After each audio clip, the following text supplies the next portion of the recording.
Hey, Carrie. Yep. So the kit I bought is just the normal Pico, Hmm. and but I bought another chip too, and it's the W. It's got the wireless on it. Sure. And so I'm wondering if I'm trying to run code on both of them within Thani, and I loaded up the W firmware, into the IDE or Okay. wherever. I mean, actually on the chip. I guess I would just go and get the normal one and put that on the other folder for the other chip, right? And then they would still work simultaneously under the same IDE. Is that correct? Yeah. So if you yeah, so you do the same process on the other Pico, Okay. and it'll have MicroPython on it. So then when you uh plug them in, right, you should actually technically, I haven't tried it. We can try it right now, actually. It's a good um is if I put the I gotta find a different USB, but if I were to plug in two of them, right, you should be able Okay. to switch back and forth because it'll be on a different COM port. You just have to figure out which one is which. Oh, okay. I see. I see. Um, let Yeah. me Well, I only have one. So I oh got I got the USB Cs on my Mac because it's kind of a thin machine, and right. Yep. so I only have one adapter to the regular USB. So, but Okay. that's okay. I was just kind of curious about that. Well, I mean, yeah, I love it when those kind of things come up because I'm like, oh, I don't know. Let's see if that works. So let me see if I can track down a cable. If I can get a cable that'll work, we can at least give it a try. Not gonna hurt. What shouldn't hurt? Let's put it that way. So if you're going to try to like access your wireless within your chip, there's like a whole library or whatever that allows you to send out data out of that then, right? Is that correct? Yeah, Okay. exactly. Okay. There's actually we have another document in there that has instructions and how to do how to do that.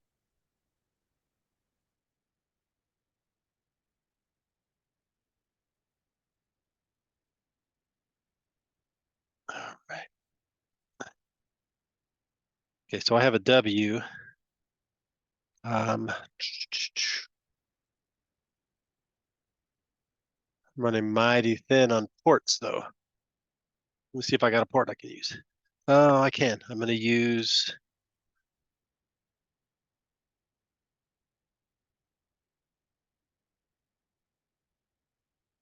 Got to find the port that my.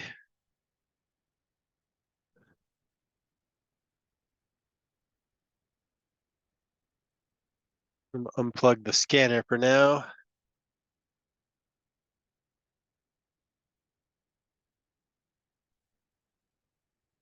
All right.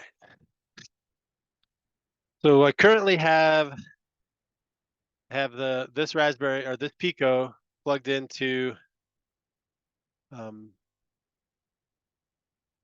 into the computer, and I have a Pico W here that I'm gonna see if I can boot using boot select, and we'll open up. All right, it showed up. Okay, so file manager. So for those that are getting back now, we just started kind of playing around. It's something that was brought up as a possibility, so I wanted to check and see if it would work. So what we've got going on um, is this is a Pi Pico, right? Just the regular Pico, and it's plugged in. And right, you can see down here, I can connect to it via Thani. And then what I've done, and I can't bring it to the camera. Actually, I can bring it to this camera, right? So I've plugged in another one. Um, this is a Pi Pico W, and I've got it kind of hanging off the monitor here. And I booted it with the boot select, and it brought up the file manager here. Yeah. So then James has already got it working. That's awesome. um, index. So we just brought up the index. Whoops, not that. I brought up the index page, and I'm going to go to MicroPython because this is a W. I'm going to come down here and I'm going to grab the W UTF or yeah, UF2, right? And then I'm just going to drag that onto my second W, or my second Pico that's connected. So I've got two Picos connected to the device, to my computer. So that should go across, and then this should go away. So it went away. And then, right, so then it looks like if I come down here to Thani, Thani now sees a Pico on COM5. So yeah, so the answer to the question is yes, you can select it. I don't know that there's a difference. So the question is in the chat: is there a difference between the Pico and the 2000 and the RP2040? I don't think so. I think this is just the chip that's on here. So they're both going to be COM4. You're both going to be talking to the same place. There may be a difference that I'm not aware of, right? So for that reason, we choose the one that says Pi Pico. Because there may be some weirdness that goes on there.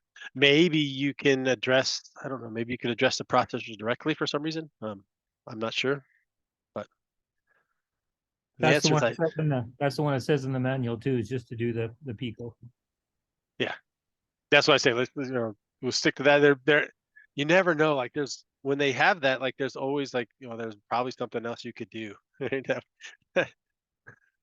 goes beyond the scope.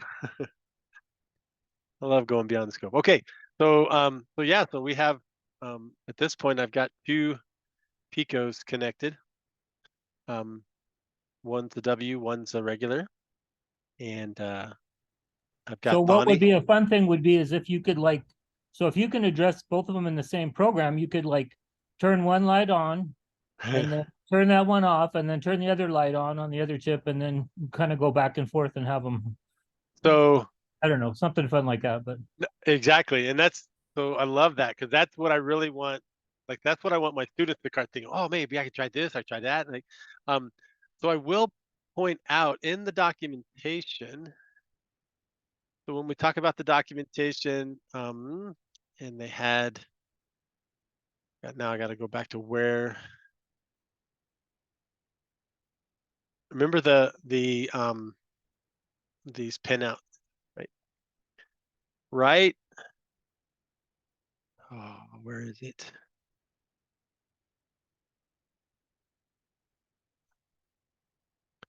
Now I'm losing it. I know that I ran across it the other day, but I think one of these pins, maybe up here, one of these pins allows you to control another Pico. Like so, you could actually connect the Picos and control the power through one of these, right? So there may be a way to do that. I just kind of thinking in that. I haven't done it, but at this point, right, we can run. I wonder though, you could technically run. Oh, I haven't installed the other components onto. So I need to go, like if I bring up the Pico COM5, is that now the tools that we have, the packages, you can see that the Pico 0 has not been installed on that particular device. So Pico 0, search, install. Now we're going to put Pico 0 on that W. This is not part of what you're supposed to be doing. We're just playing for a couple minutes to let people get back from lunch. So as this thing is going, I think I just covered up the install in the background. Oh, it says it's done. So then I don't need that. So now my Pico COM5 has that, and my regular Pico has it. And if I go over here where we were doing the installation,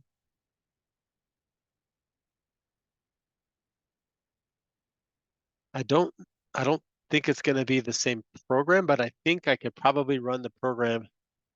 I don't know. Maybe this IDE doesn't do it that way. we're gonna break stuff. So if we run that,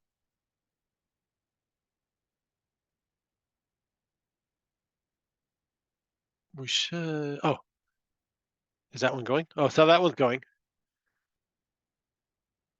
Right. So this one is flashing. And then I wonder, if while that's running, can I switch to the other Pico and also run? Okay, so um, so what I've got, I know, like you'd have to look at both cameras, right? But this is the Pico W running the same program on the Pico W, and then I'm running the same program on the Pico, the regular Pico that you can see on the screen. Don't think that's it's not one program controlling both, but it's the same program running on both devices. Ooh, dark mode is nice. Cool, thank you. Yeah, no, it's kind of fun to play with that kind of stuff. I like dark mode. Where's that at? Options?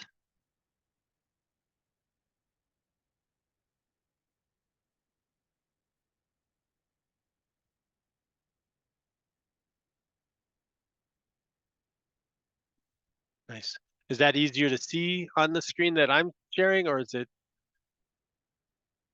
Well, long term, it's easier on your eyes, supposedly. I Right. mean, I'm just wondering, like from your standpoint. I think it's easier to see the white, actually. Yeah. So I think from a class, yeah, from a me using it standpoint, definitely like let's go with Desert Suns. I'm kidding. D Fubar. Okay. Um,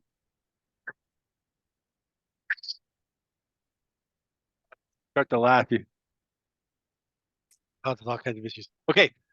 Good. All right. So we, from a test perspective, right, we can run two Picos from the same machine at the same time.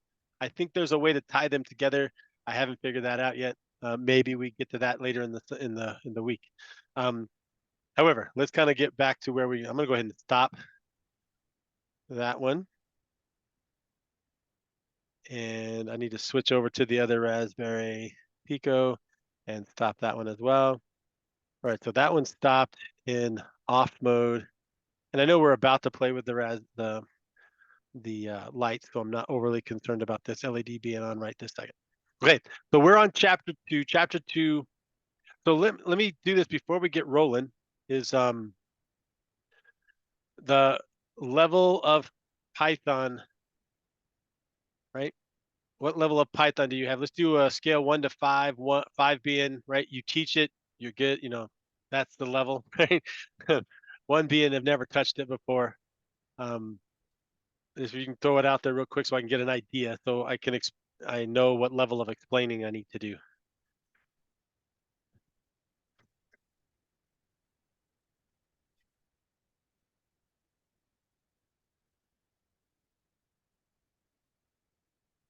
All right, so it looks like for the most part, people are familiar with it, so they're comfortable. No worries. Awesome. Okay. Good. Then I will do some explaining as we go, just so everybody is on board with it. Okay.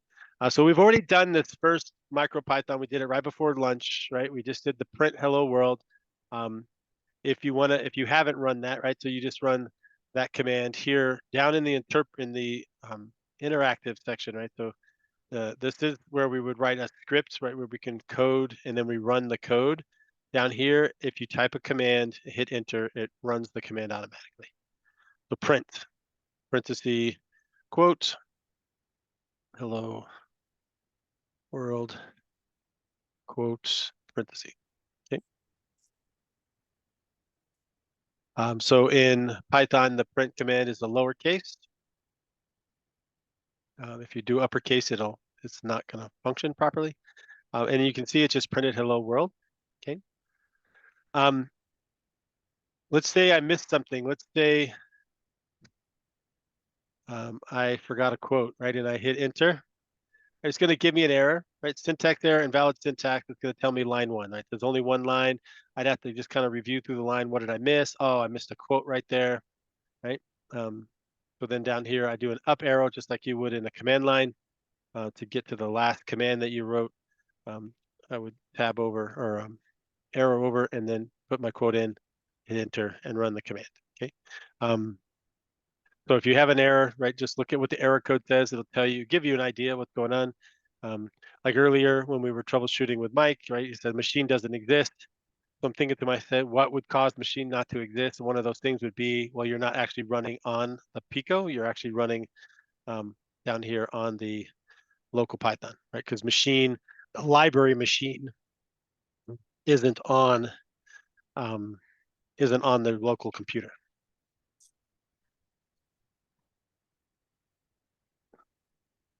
All right. I'm gonna kind of keep scrolling down this stuff. Print hello world. And so we could also make this a program, right? So I could, up here, I could type in the same exact thing,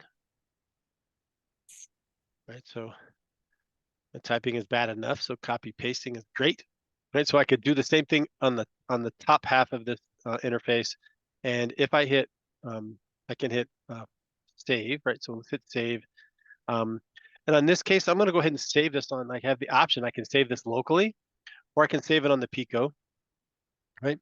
So for this example, I'm just going to go ahead and save it on the local computer, and we're going to call this hello world,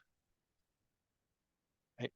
And we'll do it all one word and hit save, and then I can run this, and we get the same result that I did, but now it's a program, and we can run this program at any time. Okay, I can close the program, and then I can reopen it. Right, I'm gonna look on this computer. What files do I have? It should be here. Hello World Pi. I'm gonna click OK, and my program is back, and then I can hit play. You can also see that my coding from earlier is not here, but if I were to up arrow, I could get to my code. Okay, cool. Just some quick kind of getting around this thing. I'm gonna scroll down a little bit more. So this is kind of cool too. If you save, like if I have saved that program, so if I go and let's do file, save as, save it to the Pico. Let's just call it HW, right? So now that file is on my Pico, and if I took this Pico, I didn't want to move it, but if I took that Pico, I unplugged it from the computer, took it to school, plugged it back in, that code is there, right? That code is there. If I do some code at school and I want to take it home and work on it at home, if I save it to the Pico and I take the Pico home and plug it into my computer at home, everything I worked on it in class is here now, as long as I saved it on the Pico. All right. Yeah. So I didn't catch how you saved it on the Pico again. What did you do? So when you have code up here on top, you can go to file. Normally you have a save, but I've already saved it, right? So it's called HW, but file, I can save all files or save as. So when I hit save as, I get the option, this computer or the Pico. Ah, okay. All right. Okay. And I just realized I'm actually programming on my W, right? But so in this case, if I have this program and I want to put this program on the Pico that I have here on the screen, then I would select that Pico down here, make sure I'm working on that Pico, and I would file, save as, Raspberry Pi Pico, and then I would just name it whatever. So you can see here's all the stuff from earlier, or from other things that we've been playing with, or that I was playing with. There's a bunch of stuff I've already done. This is my one from work. So hello world. Okay.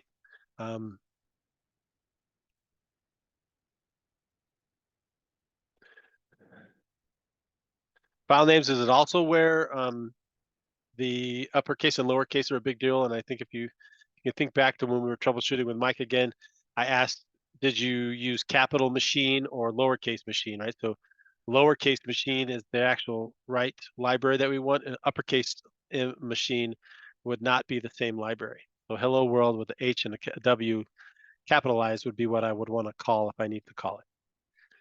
Okay, and now that's being saved on my Raspberry Pi. So this Raspberry Pi now has that program on it. And if I take that program, you can see all the stuff that was there.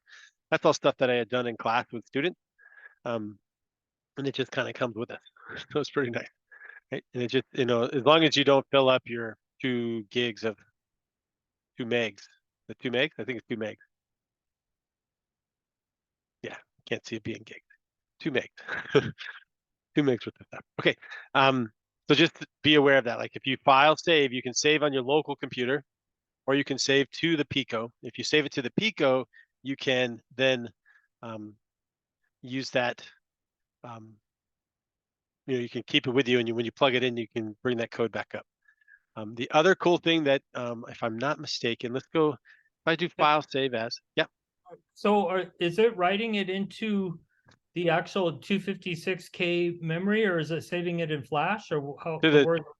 I think it's in the. I want to say it's a 2 meg Flash. I want to say.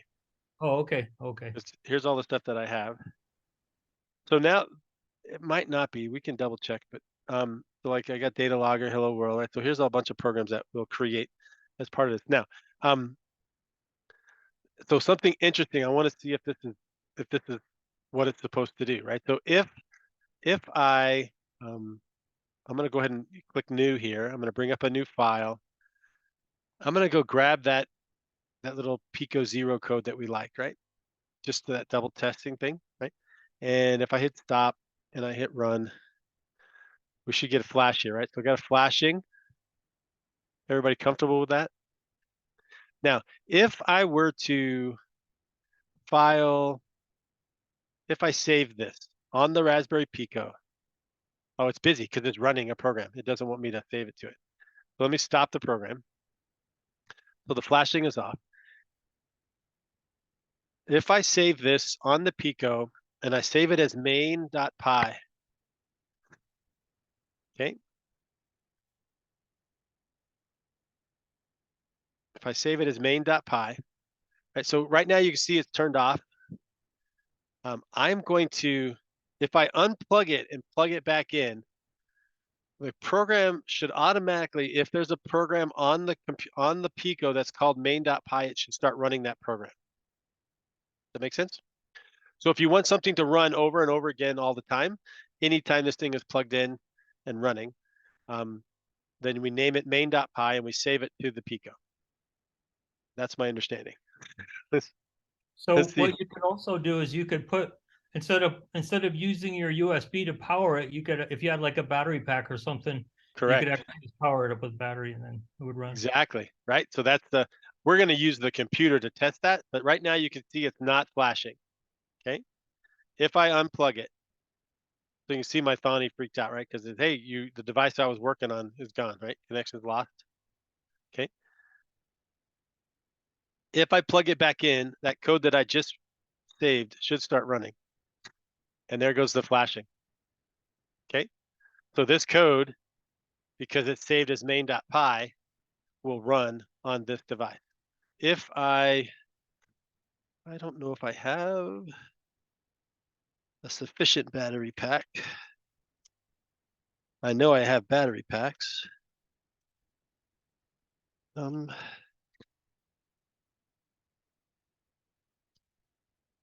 We can try it later, but what I'd like to try is if I plug it in with batteries connected, right? And will it continue to run that? And I'm 99% sure that, right, it'll do exactly what it's doing here, but it won't be connected to a computer, okay? All right.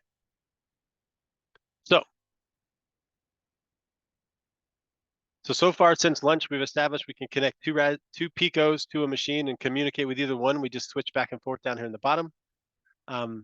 We have talked about the fact that we can save files to the Pico, and they can, so when I go here to open, right, I can see that's on the local. Does it give me the access to the Pico? That's my local computer. How would I should be able to.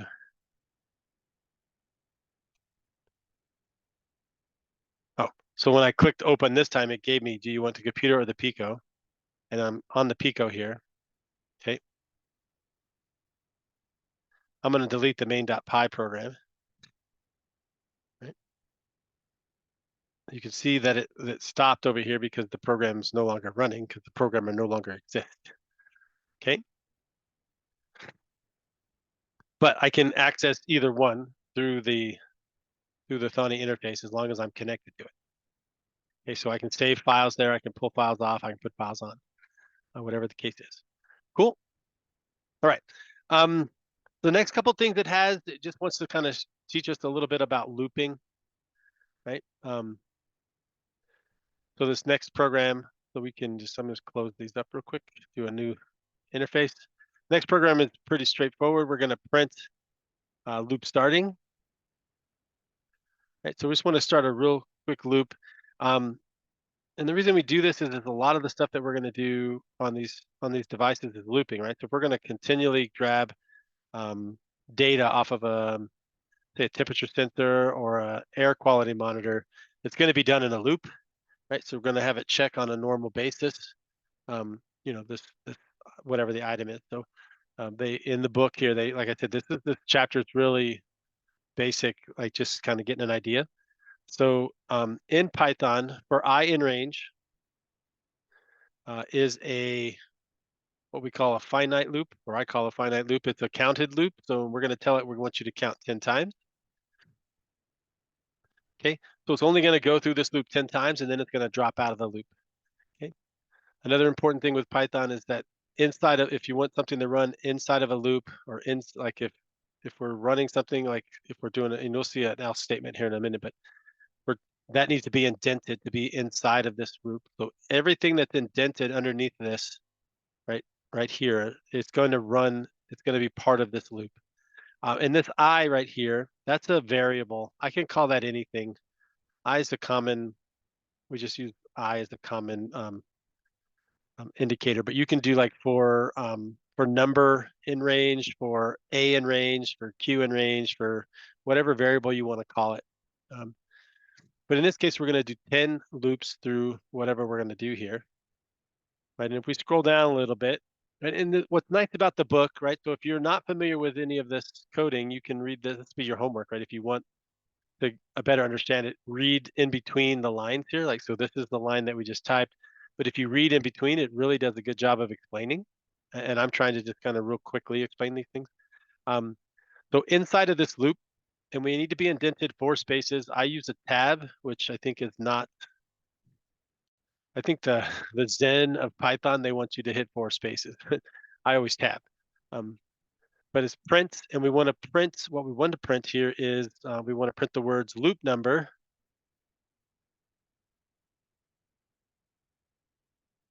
Right? And then after loop number, we want to give the value of I. So whatever this value is, right? So it's going to say print loop number, and a number, right? And then a number and a number, and it should do it 10 times, right? So every time, so the idea of a loop, right? So for I in range 10, Python starts counting at 0, right? So it should go print loop. You should see loop number 0, loop number 1, loop number 2, loop number 3, all the way down to 9. And then once we're done with the loop and we go back to be in line with the for statement here, this is outside of the loop. So the loop is going to print. Once I'm done, I'm going to drop down. We're going to do print loop finished.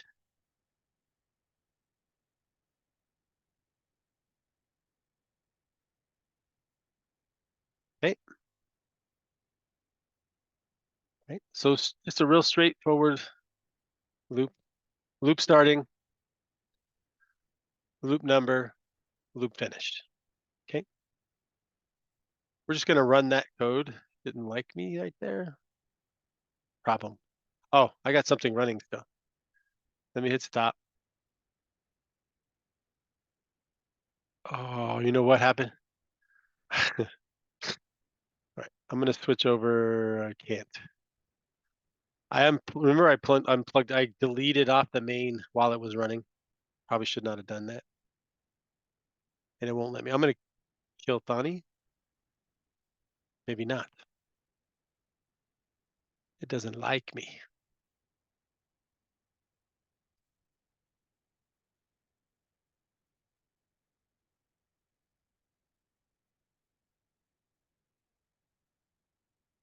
How to break Thani.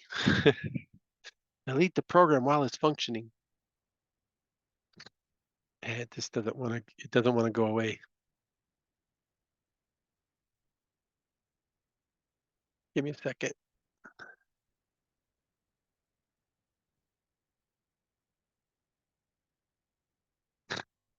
Right. Carrie? Yeah.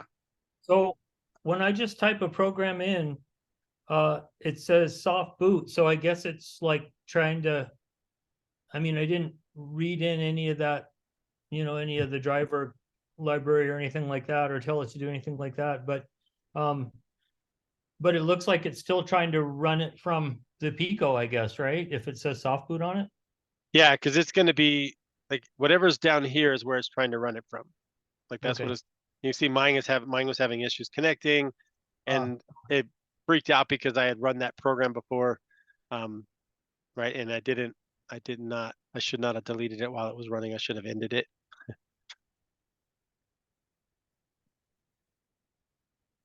Trying to get this to drop into that corner. There we go. All right. So I think I'm good. Yeah. So at that point, I think I'm okay. Let's see. I'm not going to print the loop starting, but let's do the 4 on range so you can see what's going on there.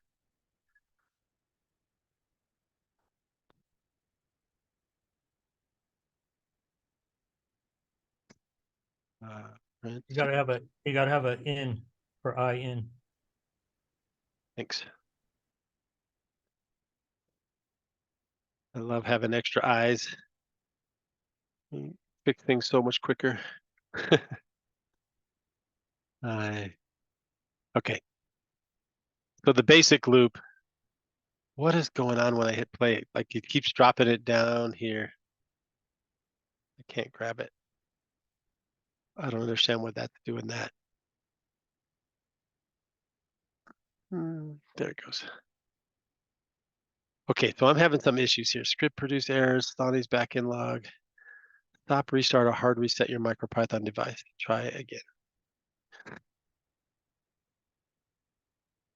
All right, so me messing with the main probably screwed some stuff up there.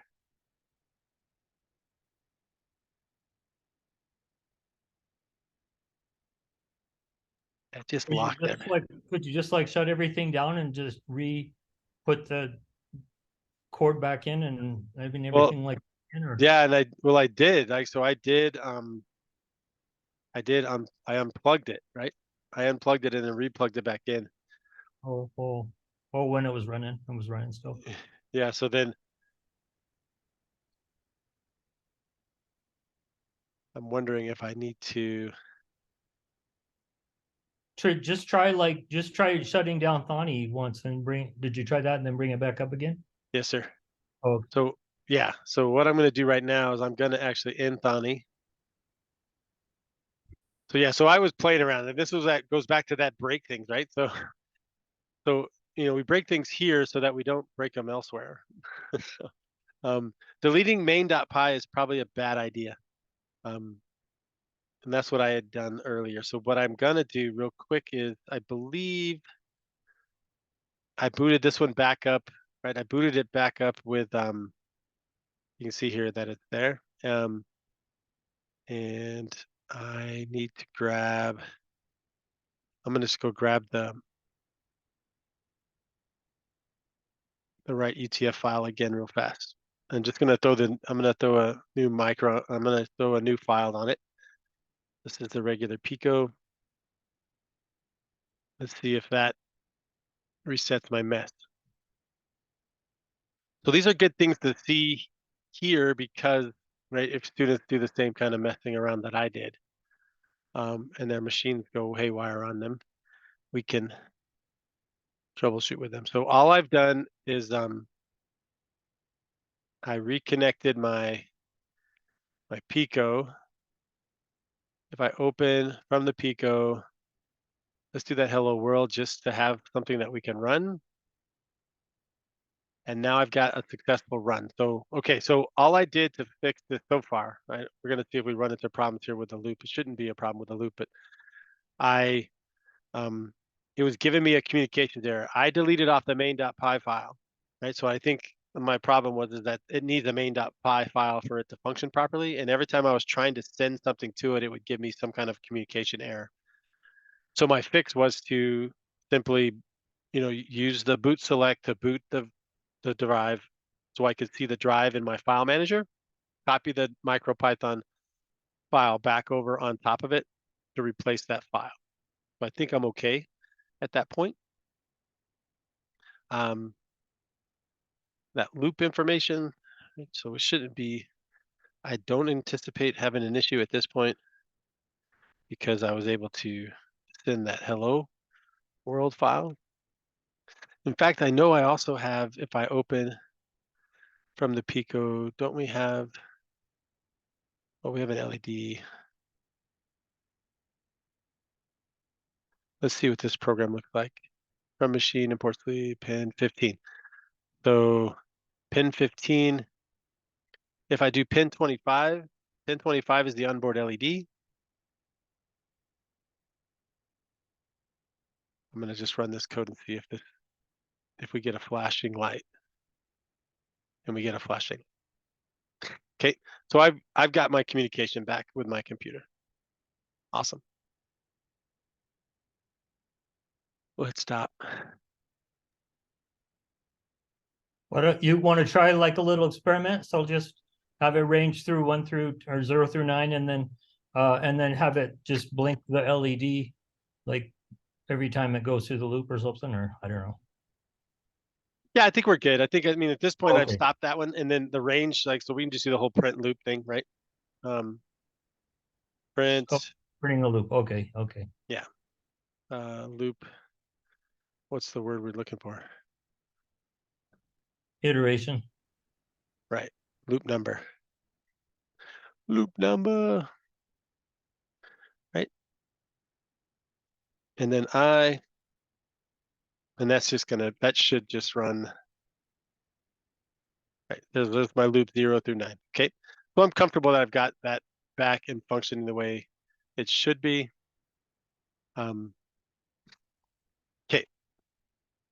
So that whole sequence was I was playing around to show you how the blink would work if I wanted to unplug it and plug it back in without having to send it code each time I plugged it in. If you, whatever code you want to run automatically, you main.py, main.py. You save that to the actual Pico itself, and then the Pico will, anytime it boots up, will automatically start running that program. Now, what we did also learn is that it's probably not a good idea to delete the main.py, especially when it's still running. That created a communications problem between my computer and the Raspberry Pi. To fix that, we just basically went through that setup process again. We used the boot select, we plugged it in, we got the folder to show up in File Manager, we copied over the proper UF2 file for MicroPython, and we were able to continue on from there. All right, cool. We good so far? Sorry about that little side trap there. We got a loop, we created a loop, right? We printed the loop. Counts from 0, it kind of explains how that counts from 0. If you don't want it to count from 0, right? Here's how you would fix it, right? So you would do, instead of range 10, you would do range 1, 11, and it'll count starting at 1 and go to 10. Starts here and goes 1 less than there. It's weird. That's just how Python works. Okay. We can also do a instead of a counted loop. This is a loop that goes 10 times. If we want a loop to go forever, the way we do that is the while true loop. The while lowercase true capital. And then instead of loop number, I'm going to say loop running, right? Running. Right? And when we run this program, right, it'll just continually run. And I should stop this. So one thing I didn't do, right, is I did not add any kind of timing mechanism, right? So there's always a chance if you do something like this, right, it's just basically going to run this over and over again, but it'll run it so fast that it could cause issues. So what we like to do in Python, the best thing to do is to we introduce that sleep mechanism, right? And it can be as low as like 0.1 seconds, 10 milliseconds, whatever the case is. You want to go, you can go really small if you want to. For our case, we'll do it once every second just to see how it works. But for that case, you need to import a library, right? So on normal Python, you import time. Okay. On MicroPython, you import utime. Now, if you forget that and you actually do time, MicroPython automatically uses the utime library, which is just a scaled down version of time, the time library. So, but what I like to do, and the examples will have us import time. You can see right here, import time, okay, or import utime. I like to, in this case, I know we're only going to use the sleep component. So I like to do from utime import sleep. So I only want the one piece I need. It saves me a lot of typing later on. Okay. So then the program is from utime import sleep, and then while true forever loop, we're going to print the loop. But then every time we run through the loop, we want to sleep for 1 second. Okay. So instead of running it just continuously, thousands and thousands and thousands, you can see there's thousands of these things within that little bitty time frame. Okay. This is going to time it out to every 1 second. It's going to do this loop running. So loop running, loop running, loop running. Right. So for those that are familiar with Python, the time library and the utime library are real similar. Utime is scaled down to be specifically useful for microcontrollers.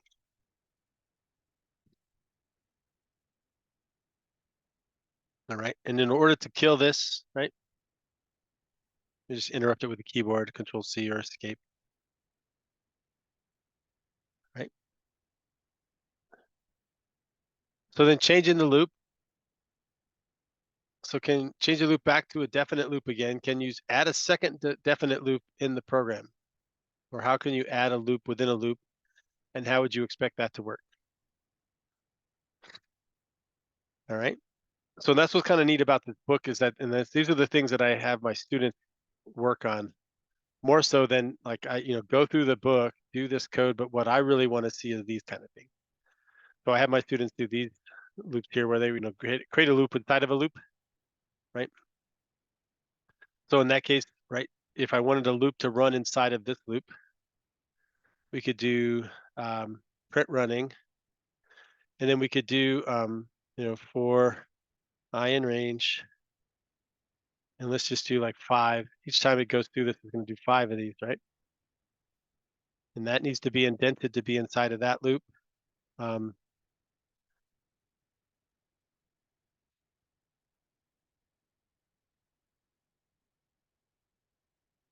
we'll do something like it's super annoying, right? Print high. Lowercase p. Thanks. Right. So loop running.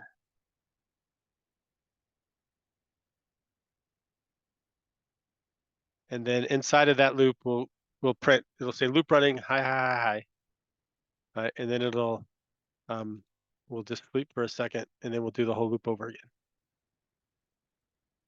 Right. So that's all they're kind of talking about. Like, could you embed these things, and what would you expect to happen inside of that? So I would expect to see that I have a mistake. Line 6.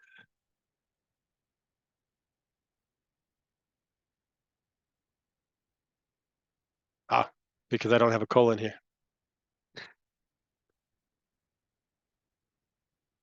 Right, so loop running high, right? So that's exactly what we were talking about, what we'd expect to see.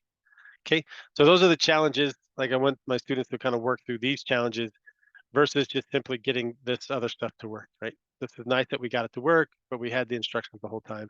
Over here now we can start to play with what's happening in the code to try to come up with some different different ways to think about it. And the more of these that my students do, the easier it is for them to figure out how to add a button to a light or multiple lights to a solution, that kind of thing. All right. Go ahead and stop that program real quick. And the last little piece from this chapter, go ahead, I'm just going to open up a new thing here, is kind of dealing with inputs, right? So in this case, we want to name a variable called username, and we want that to equal to input, right? And from the input, what we want is we want to know what your name is, right? What is your name?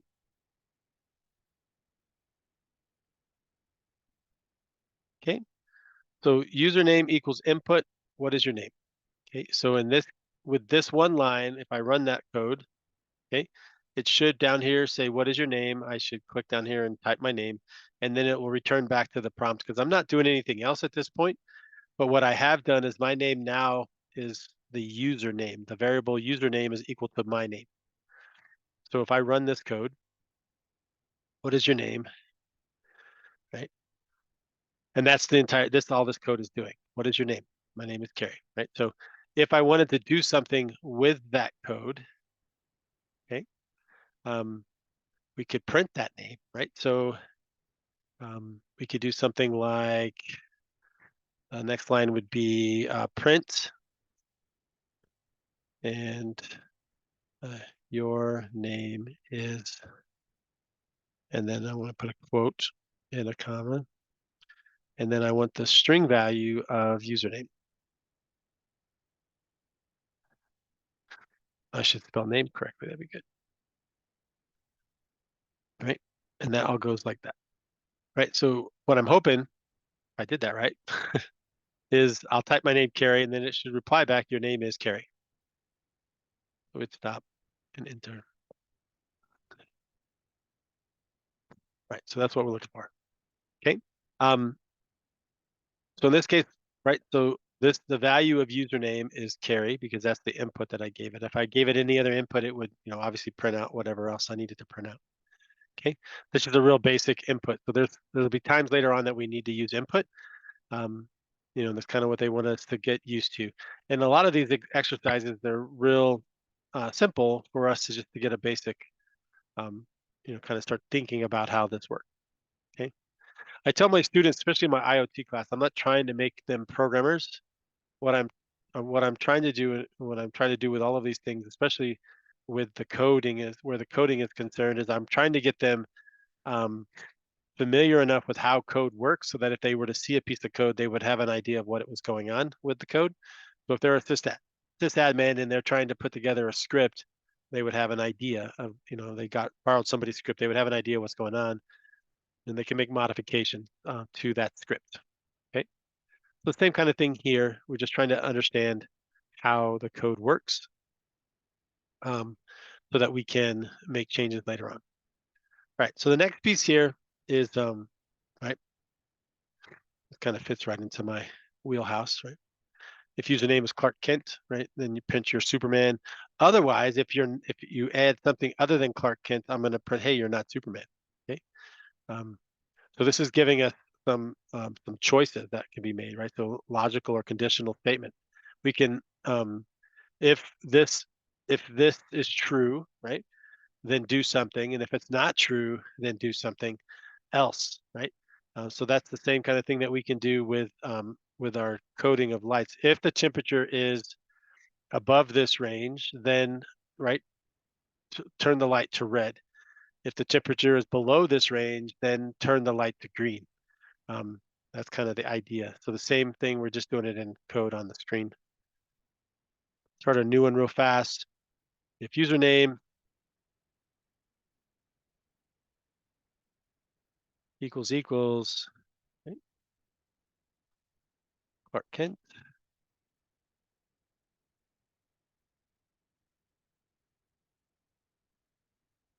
right? So this is the conditional. So what we want to do is, if this happens, I keep forgetting my colons. It needs to be indented, right? So if it happens, then I want you to do this, right? If this isn't true, then it's going to drop down to the next command that's on the same level, right? The same tab space here, and else we're going to print something else. Okay, so in this case, print you are Superman.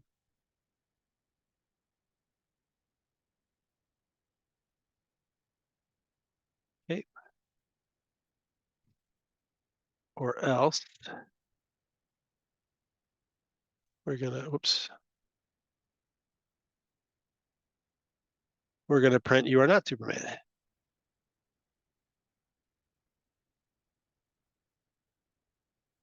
And we should probably put that in quotes with parentheses. Otherwise, it won't work.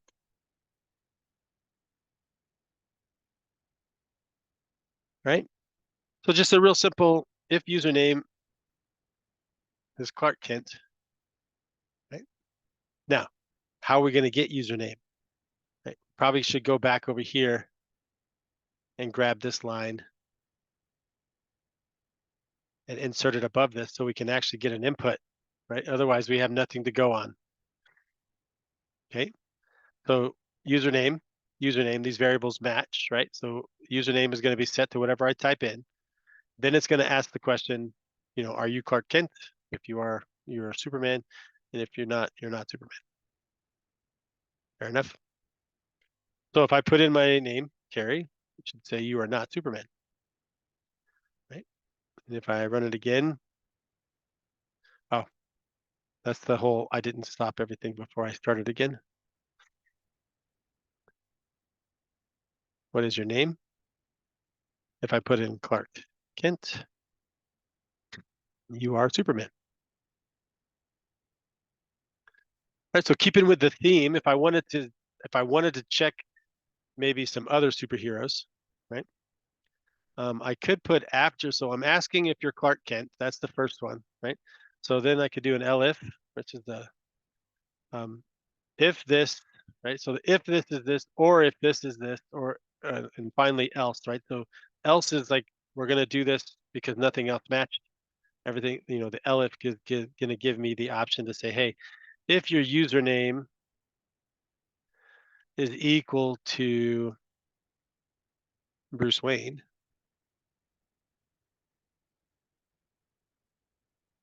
right? Then we're going to print you are Batman.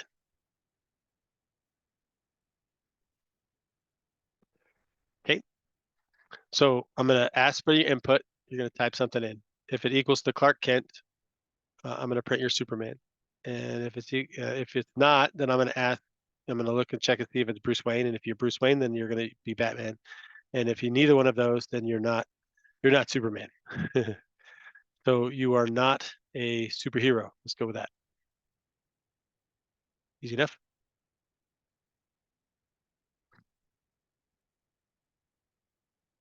So let's try that and see what happens. So I hit stop. We got back to a regular prompt. Invalid syntax. What did I miss? Oh, I need a quote or a colon here. Me and colons aren't getting along today. Right. So anytime I'm asking if the elif or the else, they all need to have the quotes or the colon. Same thing with the for I in range, right? So if you're going to drop into a loop or into a indented space here, you need to have those colons. Right. So hit play. What's your name? So I'm gonna go with Carrie to begin with. You're not a superhero. That makes me sad. I run it again, and I type in Clark Kent. You are Superman. So one thing I want you to be aware of, right? If I type in Clark Kent, right, all lowercase, I'm not a superhero. Okay. So here we're asking, right, Clark Kent, there is, and I'm not familiar with it. I'm sure somebody who knows Python, there's a way for you to say, right, that, ignore capital letters, ignore lowercase letters if the letters are Clark Kent, right? So there's a way to ask that, and so if I were to type in Clark Kent with lower cases, it would tell me I'm Superman. I don't know I can't recall it. I don't do it enough, but that's the idea, right? I could tell it, hey, look for exact. This is gonna, Python's gonna look for exact input. So if I'm looking for Clark Kent, capital C, capital K, if I don't type that in, I'm not going to be a superhero. Okay. Same thing with Bruce Wayne. Oh, I keep stopping it. I think I told you I was going to do that multiple times. Right? So Bruce Wayne, just want to make sure all the logic is working. So you see that I typed a capital B R. The R is not going to work. So that should say I'm Batman. Okay, so the logic worked there. And so a lot of these things, like these are things that we're going to want, if the temperature is this degrees or between, above this, you're this. If it's between these 2 degrees, then you're this. And if it's something else, then you're this, or the lights need to be turned on, or whatever the case may be. Okay. So that's a lot of why I have my students go through this chapter, just to kind of start getting an idea of how this works. There are some challenges down here, which is nice too. What's the last piece here? I missed something. Right. Superman, not Superman. Good. And then the next one is comparison operators. Oh, so this one's going to allow you to continually ask, right? You stay in a loop until they type in the right name. Which is, right, we're not going to do that one today. And then the challenge, so ask more than one question, right? So I just asked a single question, but had multiple answers. And then there's a challenge there to get you to come up with, if I type in a number, will I be able to tell if it's higher or lower than 5? All right. So any questions to this point? I just wanted this real straightforward kind of intro level Python, right? To get us kind of thinking, especially about loops, inputs, right? Trying to, and then the challenge is, especially for the students, from the students' perspective, is, can I take what I've learned in this little bitty paragraph and, make something else happen, right? And those challenges are what I really like to push my students to do, because that's what they need in order to put together a project at the end of the semester, is the ability to kind of take different components that weren't presented together and make them work together. Oh, and I didn't start a timer. We're already an hour in. We're at the hour. Questions? Comments? I think we'll take a break, and we'll come back and we'll start playing with physical computing, which is, I think that's the reason why we all came, right? Is the physical computing side. those are fun. But we do need to kind of work through to get to this point. At this point, we've established a pretty good understanding of the Pico. We've taught, we've got 2 of them connected. We ran into the problems. We troubleshot those problems. We did a little bit of micro Python programming. We've used the onboard LED, or we will shortly. I think that's the first thing we're supposed to do in the next chapter. Not seeing any questions. Any questions, comments? I'm going to put a timer up. I'm concerned about your LED. It's been on now for a few minutes. I'm just teasing. Okay, let's turn it off. Pin 25. LED value off. And we're going to do another 10 minutes before I get to it. So we probably should actually turn it off. All right, so hit stop. So we're not running a program. Play off. Okay, we're good. All right, let's do 10 minutes real fast. We'll come back, and then we jump into what I would consider all the fun stuff, right? The whoops, the physical computing component where we're actually going to wire up some stuff and start playing. Okay, so see you in 10 minutes.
All right. We are back.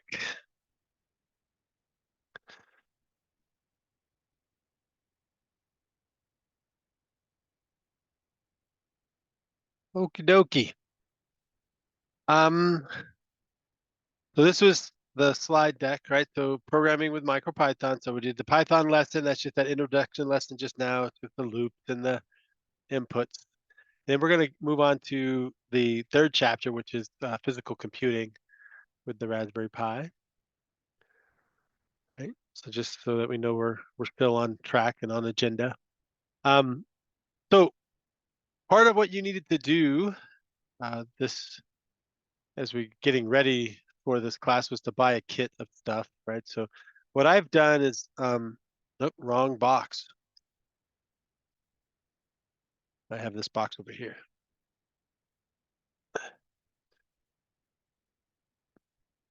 Right, so we needed a kit of things for this, right? And some of the kits, they're nice enough to come with this, but this is kind of small, right? So it's hard to see.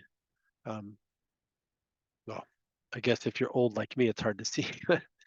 But I kind of keep that with me. And what I've done is I gathered up everything and I gathered up duplicates of everything so that, you know, as we're going through this, if I cause a problem or want to try something different, right, or something breaks, I can real quickly get back on it. But you needed to have, your kit should have male to male jumper cables, right, jumper wires, right? So male to male have points on them. The colors don't matter. There's no difference. That's just how they do it, right? So you don't have to match colors to like the pictures that we have as far as how to wire these things together. If you want to, you're welcome to. It's not, but it's not a requirement. The other kind of wires that you need are going to be male to female wires, and that's just in case, you know, something that we need to connect to already has pins, so we can connect to those. And I've got a couple of sets of those. So for later on in the week, LCDs, I grabbed the two that I have. We'll have to figure out if either one of these has the right kind of wiring for the project. So I'll try to test those before we get there. But these are a 16 by 2, so there's 16 characters this way and 2 rows LCD. So you can have it, you know, print out temperature or any kind of readings, or, you know, the stuff that we've been printing to the screen, we can have it print to the LCD. So that can be embedded in a project to make the project nicer. So we got some IR sensors, right? So I got a pair of those that we will play with a little bit later. Right. You need to have resistors, right? So 330 ohm resistors, most kits have those. And there's some information in this chapter that talks about resistors. LEDs. So I got a bag of kind of regular sized LEDs, right? And then I used these really big ones for my class. So as I'm demonstrating, right, you can real obvious the lights are there. Buttons, right? So there's an assortment of buttons that I've got in here. These are 4-pin buttons. And we'll go through how to use these. A lot of times the kit that you have will have these really tiny buttons. I really like these bigger buttons. They go into the breadboard easier. They're easier to deal with on the as far as pressing the button is concerned. But if you have the little ones, it's fine, not a problem. I think the other things you need were potentiometers, right? So I like to use these little guys. This is like a, you know, a knob on a stereo, right? You can turn it, you know, turn the volume up, turn the volume down. This will allow us to control analog signals with this. Okay. This is a different version of this, right? So see, they do the same thing.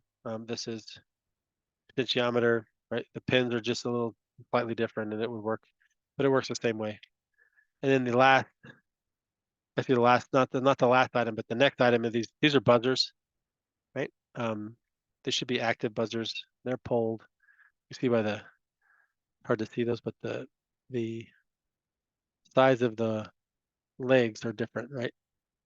So just like an LED, when the sides of the legs are different, this is an LED, and you can see that the one's longer than the other. Can you see that? Does that show, right? This is the anode and the cathode. So basically power has to go through this a certain direction for it to work properly. And I just remembered, hold on, I'll be right back. I have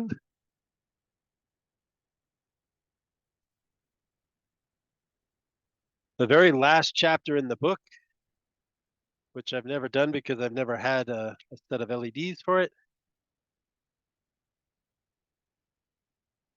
So I picked up a string LEDs. Right, this is they're actually listed out as a specific type. It's doesn't show it on the bag, but I'm hoping that I can figure out how to make this work. But so this is a strip of LED that we can program. Right, so that'd be fun to try and get that up and running at the end of the week or end of the book. So it could be probably Wednesday. But that's the kit. That's everything that I have, and I just I've got it put in this little container so I can keep everything in one place. If I run out, I have problems. I've got duplicate.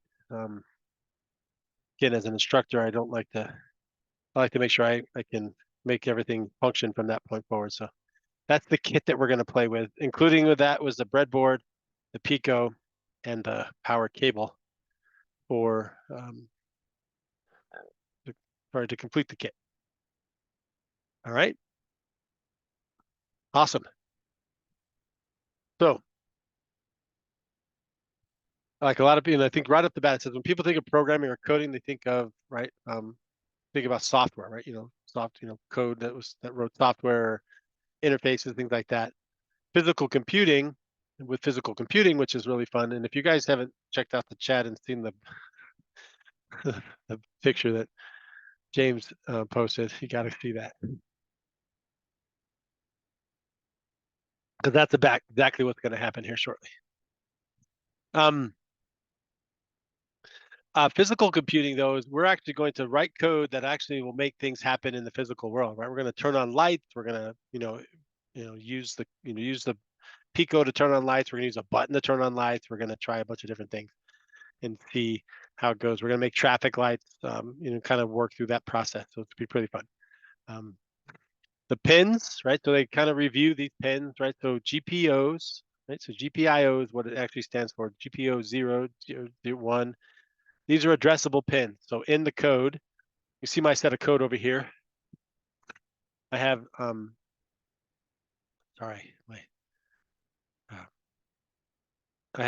I've set a pin to 25, right? So pin 25 is technically the LED, right? I don't think if we looked at GPOs, we were not going to see a 25, right? 22, 26. Okay. Because 25 is actually the LED here, right? I think there was 26 or 28 totally that are addressable. There's a bunch of grounds, right? So we can always make a circuit. You have to have a ground to make a circuit.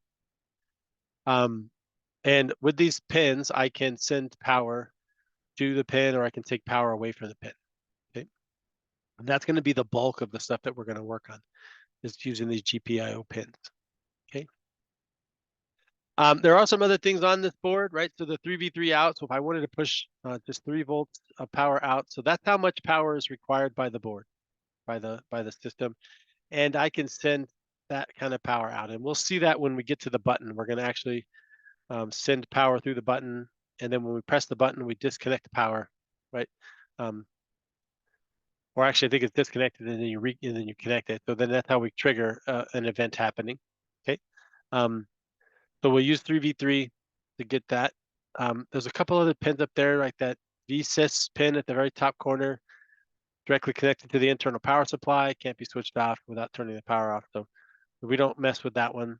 The V bus, this is a 5 volt, taken from your Picos, the micro USB port used to power hardware. So if we need hardware, like if we have something that needs 5 volts of power, we can pull the power off of this pin, 39. So we'd connect that power to that unit and run that. Okay. There are grounds across the board. We've already talked about the GPIO pins. We've also talked about the ADC pins, which are the analog pins. So we look over here, ADC. know that any of these devices are, oh, sorry, I guess got distracted for a second. I don't know if any of the devices that we're playing with are analog at this point. So we'll see. Actually, potentiometers are analog, so that should be where we play with analog. What else we got? The AGD analog to digital converter. This is a special ground connection for analog, and then run enables you to display, enables or disables your Pico, right? So the run header is used to start or stop your Pico from another microcontroller. So the run pin, which is this pin here. So 30, I can connect that pin and I can send power and turn this machine on, or I can take power away and turn this machine off. Okay. But like I said, we're going to use a lot of these GPIO pins to connect devices to our Pico. And they go on to explain, you know, the numbers and things like that. We don't need to worry about that to make this happen. Now, this is the breadboard, and we have a breadboard here. And there's a couple of things that are of interest. On the breadboard, right, we have these rows, right? So right here, you see row 40. This is row 40, or 20 if you're coming down this way. The numbers really don't matter, right? So we're actually, I think from here to there, it'd be row 20. But what matters is, right, you see right here in the middle, it doesn't show it as well in the graphic, but right here in the middle, there's this break, okay? And that's actually a channel. I can stick so you can see it's a channel, right? And what that does is it separates this row 20, right, from this row 20, okay? So I like the way, and in fact, now that I see these numbers, I like this. This is row 20, right? And you can think of this as row 40, okay? Because if I were to connect a wire to, you know, this first pin right here in row 40, and I connect a wire to the first spot here in row 20, they're not going to be connected to each other, right? But if I connect a pin to 20 and I connect a pin, you know, in the first spot and the second spot, or the first spot and the fifth spot, anything in this row, these 5 pins, that would then create a circuit, okay? That's going to create a circuit. So it's going to be connected because underneath here, there's a little metal clasp that holds it all together. And each row is a different it's a different circuit, right? It's a different connector. So, and the row 20 on this side and the row 20 on this side, those are different because there's a break here in the middle. Okay. Now, coming down the side of the breadboards, right? We've got these columns. There's a blue and a red column. They have plus and minus. I ignore the plus and minus.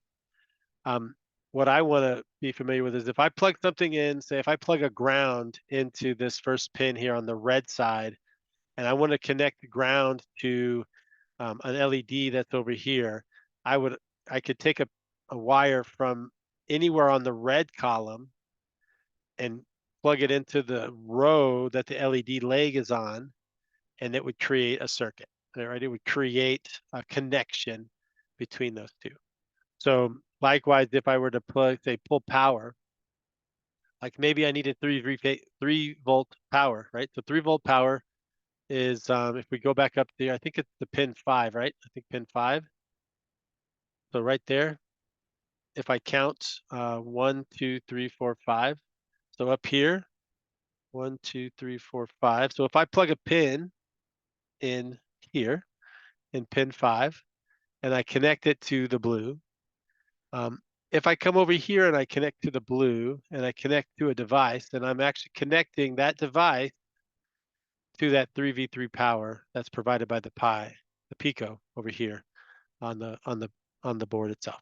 Okay, so that's that beauty of those pins, right? Being able to plug into this board is I can now just connect things to the board using the breadboard. Okay, so on the rows, this side and this side are different, right? This side's a circuit, this side's a circuit, but they're not a circuit together unless you connect something from one side to the other, and now you've connected both sides. Okay. but you're connected it through the device. And I'll show you that when we get to the LEDs, how we use that. Okay. So then just as we go, the other thing about this particular breadboard, and you may have this problem, is right here, you would think that this would continue all the way down. On this particular breadboard, at this middle break here, there's actually a physical break in the connection. So if I want to say I want to put a ground here on the red, and I want to connect the ground way down here, I'd have to actually jump from this side to this side, right? From here to here, in order for that to continue down. And if we need to do that, I'll show you how that works. But that's how a breadboard, in its basic sense works. That gets you to, allows us to actually wire these things together. All right. We're going to do that with these jumper wires, right? So I pulled out jumper wires earlier. So in our jumper wires, right? So this is a jumper wire here. So if I wanted to connect like this last pin to the ground or to this bar, right? Then I would do that and I would connect to the bar. If I had, let me find an LED real quick. If I have an LED, right? Take my LED and I would just align it to holes I want to push in, then I push in. If I wanted to connect this to this leg over here, I would just have it in the same row. Okay. If I needed to be connected to the other leg, I would be connected to that side like that, right? Same row. Right, that row of 5 there. Anywhere on that row of 5 connects these two together. Okay. Right. So basics. Jumper wires, buttons. So we got buttons. This is a 4-pin button. These buttons are, people are scared to push these in. What you got to do is you're gonna have to actually, you line them up, right? You line them up on the holes that are there, and then you really have to kind of push it down so that it seats. So when we get to that point, you need to seat it. That's what it looks like. Okay. I'm going to leave that there because I know we're going to need one at some point. LEDs. LEDs, you can see the legs have 2 different lengths there. Okay. So the longer leg, I believe they call it the anode. Right. Oh, it doesn't show it on this page. I think it shows it later. So LEDs light up by passing power through in a certain direction. So as long as we have the power go in the right direction, and the drawings will show us how to do that. That will allow us to light the lights up without breaking them. Okay. One thing we do need to do is we need to have resistors. We talked about resistors, or we showed them earlier, but these are resistors. These are 330 ohm resistors. So a lot of the times for these instructions that we have, we just grab the exact resistor they asked us for. Right. Again, it's not an electronics class, but the idea that what we need to know about a resistor is that it resists. Right. It seems like a silly statement. Right. So when I connect something to power on the Pico, right, it's going to send 3v3 volts of power out. Okay. My LED is not strong enough to handle 3 volts of power. So the only way for us to get that down in any kind of way is to set a resistor in. And this resistor, right, is going to actually resist it down to 330 ohms. So it will only allow 330 ohms of power to pass through. So it bleeds off the rest of it, right? So this usually get pretty hot. Okay. So it bleeds off the rest of that power into heat by resisting that power so that I don't break my LED. Okay. So certain devices have to have resistors in place for them to work properly. Otherwise, like I would say it would blow up, but like it's not going to blow up. It may pop. It may just stop working, right? It usually just stops working. Okay. So make sure that we have these resistors in place, right? And that's what those resistors are doing for us. Like I mentioned earlier, this is not an electronics course. There's a lot of math that goes behind all of that and how it works and what we're going to do with it. For us, I just need to know I need to have the right resistor to allow the circuit to work properly. And I'm going to get that amount, that resistor from my instructions, right? So you may actually get a student that that becomes interested in electronics and interested in electrical engineering, right? And the schooling for those will actually help you decide, how much power can this handle? What kind of resistor do I need? How does the circuit need to be put together? Those kind of things, right? For us, and for the class that I teach in the way I use these things, that's well beyond the scope of what I really want them. I want them to understand kind of how these components work together. And if we ever get into a tight spot where we need to have something specific like that, then we'll engage, right? We'll engage an electronics instructor or electrical engineer, engineer, student, or instructor to help us figure that out. Okay. The electric buzzer, right? So this is like the buzzer that you have in a computer, and you'll hear the noises shortly. It's not pleasant. But we use it so that we have a sound indicator as part of our deal. Potentiometer, like I said earlier, it's like a knob on a stereo. For those folks that still have knobs on their stereos, but it allows you to, based on where it's positioned, allow a certain amount of current through the device. So if I have a scale of 0 to 1024, right? If I have it right in the middle, then I'm giving you like 512, right? Amounts of power versus the total amount of power. Doesn't work quite 100% like that, but that's the idea. It basically allows you to split the power, right? Then the passive infrared, right? So this is like you would have on a security camera. So we're going to plug it in, and it's going to sense something, and it'll trigger, that something is there or something's not there, and then we can make a decision and have the system do something in the meantime. I already talked about the LCD panel a little bit. This is that list, right? So here's the number, right? So this a set of LEDs I got it from Amazon for $9 and change. WS2812B LEDs. I ordered it yesterday. It showed up today, so it's pretty nice. We just got an Amazon facility across town. So, and then there is, each of these resistors. We're only going to use one type of resistor, right? We're using a 330 resistor. If we look at the resistor, right? I think we got to go.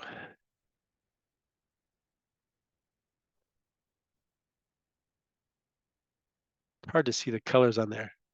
Those colors look black to me, right? So black. But orange is what I'm looking for. I need orange. But I think I have it backwards. Orange, and black is what we're looking for. Right? So that's what it is. Orange, black. That gives me 3, 3, and 0. 300. Is that black? That doesn't look like black to me. It looks more like brown. Orange, brown, and It actually It should has be to be brown, right? brown. Yeah, it has to be brown. But let's see if we can get that to go. Yeah, it'd be 33 times 10. See the black? Am I missing that? yeah, That's black. yeah. Yours is black. It looks like, and it's So got green on the end or something. It looks like. it's like it looks like a orange, black, and a brown, right? Which would give me 300, not 330. That's a weird. Yeah, I don't know what that end little, really tiny. That may be a tolerance piece, but yeah, I don't know. Those don't look quite. That doesn't look quite, to match the. I'm always interested in kind of figuring that out, right? Because these work all the time, but they had that. Why? Let me get rid of that one. We did a little of this for a class one time, and we just went online, and it showed the different ones online. But See, that one looks better. That one looks all right. That looks like orange, brown to me, right? Those two look different.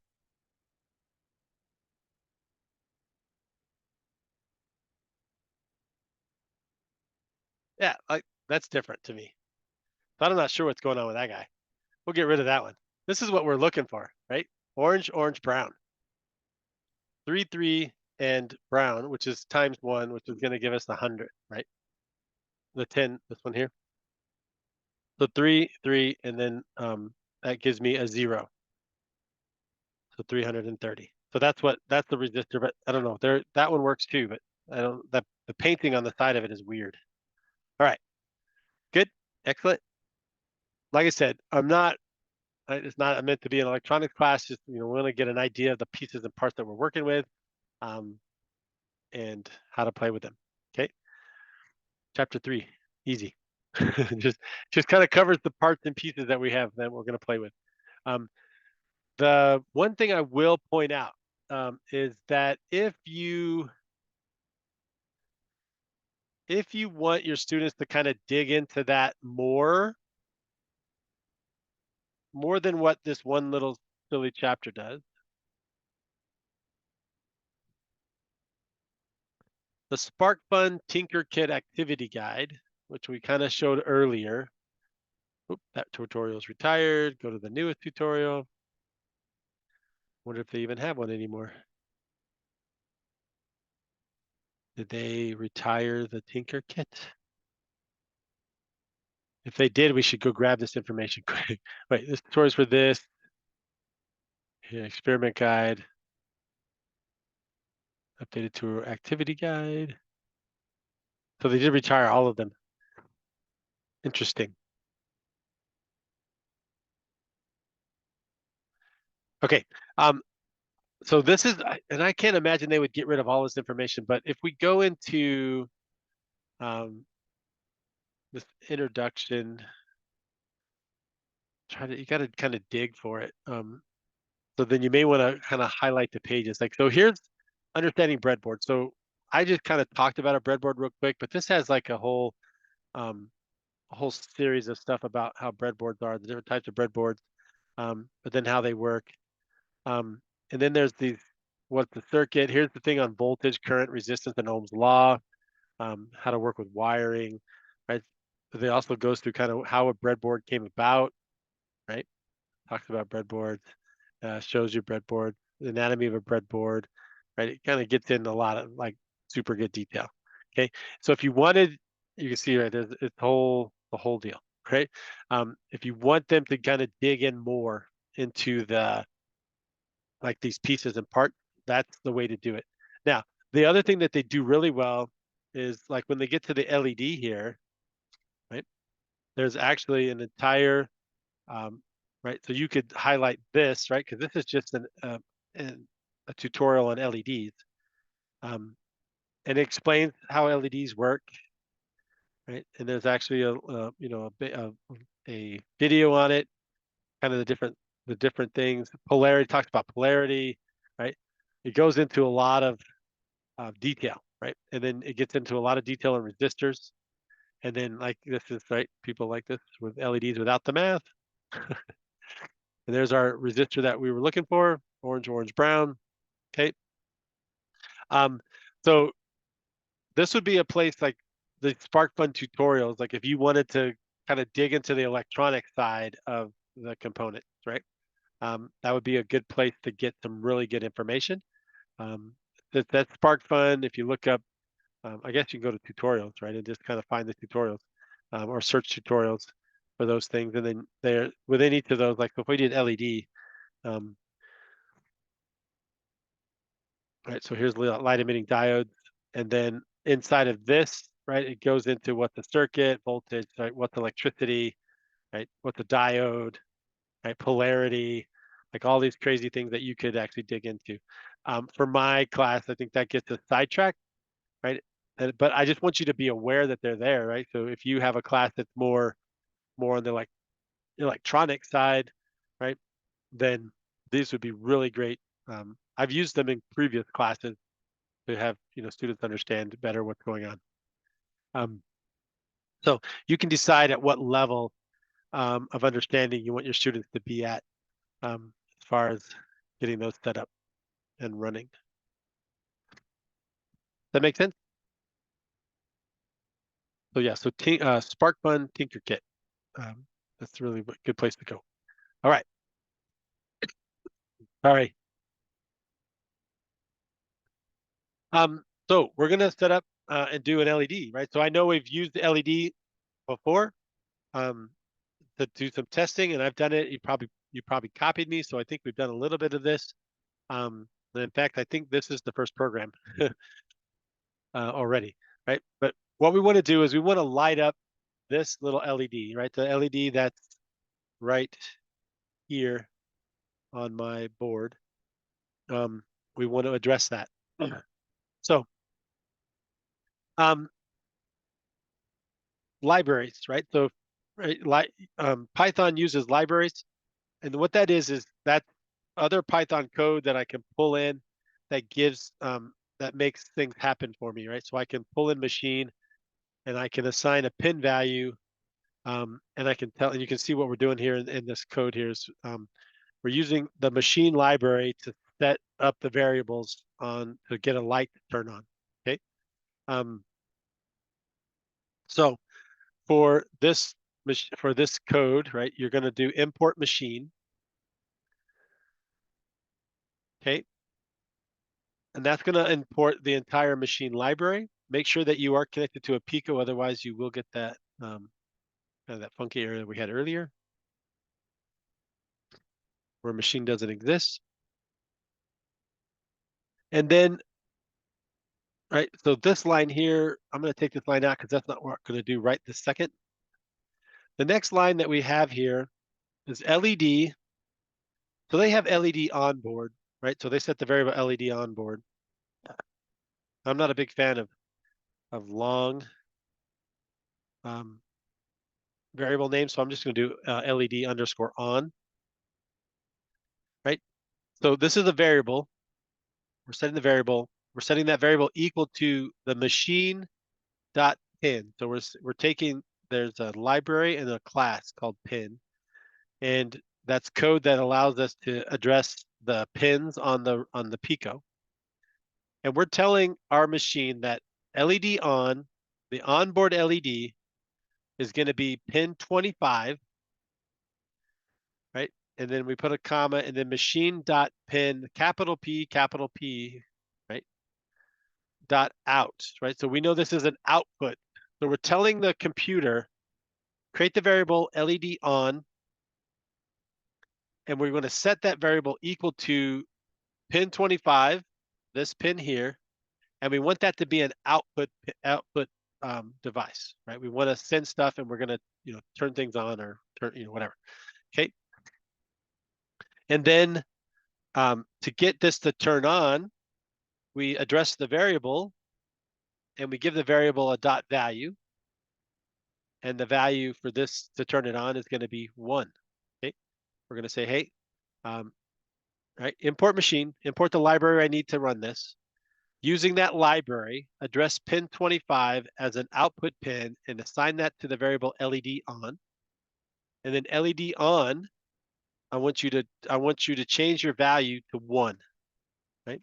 And the value 1 is on. All right. So if I run this code, we should expect my LED to turn on. All right. And if I want to turn this LED off, I would stop the program, and I would change this value to a 0. And then I would rerun the program, and it should turn the machine off. So this real simple. Import machine.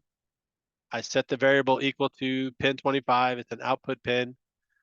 And I then give it a value of 1 or a 0. 1 or 0. Okay.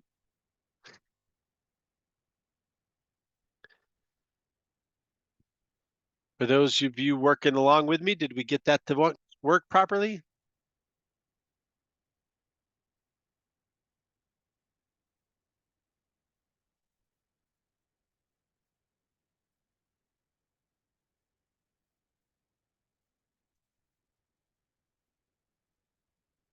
Right.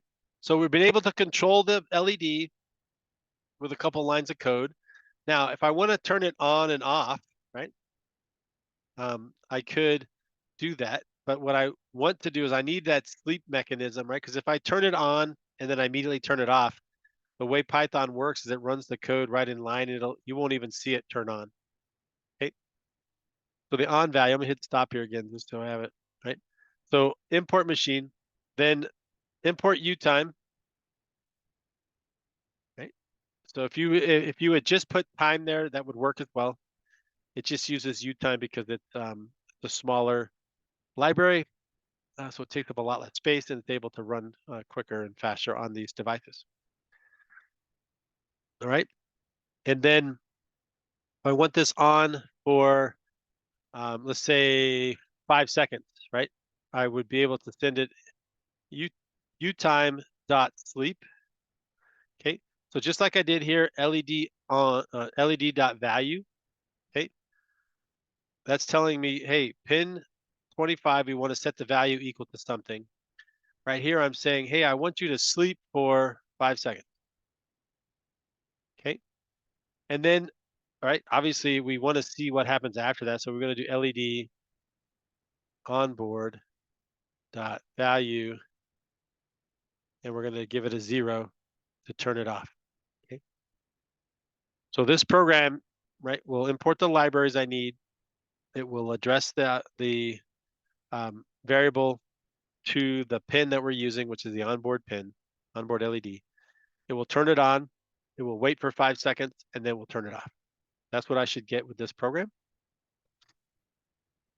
So if we take a look and I hit play, we've got on, and then it turns off, right? And then the program, you can see right down here, I got back to a prompt, the program ended, right? Because there's no other instruction. All right. So now we've got this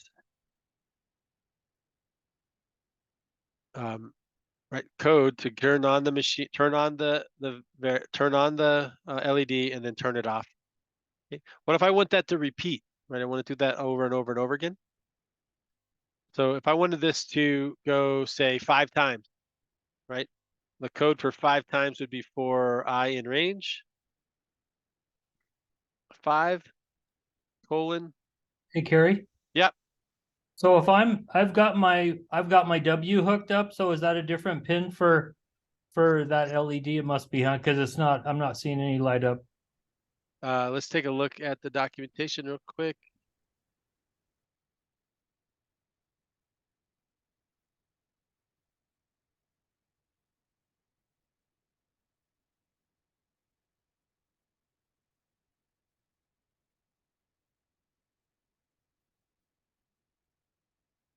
This says GP25. This one literally says GP100. I'll try 100.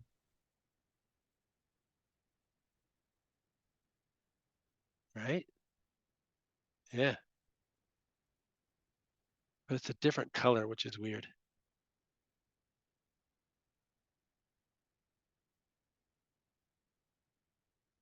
It looks like it's 100. Let us know.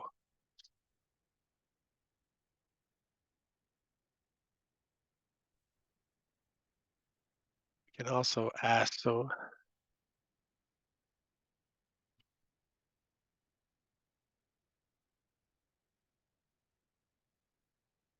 if we ask not working, what we're hoping for is somebody to say, hey, it's on, pin, whatever, whatever.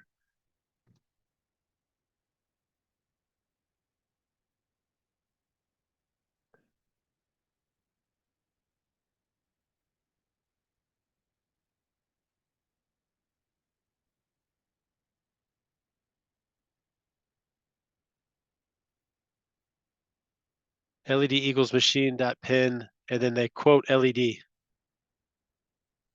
right there. Okay, I'll try that. Because I mean, the other one was working. The other code we were. Oh yeah, having. yeah. With the regular pin. Yeah. Oh, the Yeah. other. Yeah, the other Pi, code. the Pico Yeah, 0 code. Sure. Yeah, that's right. Yeah. Right.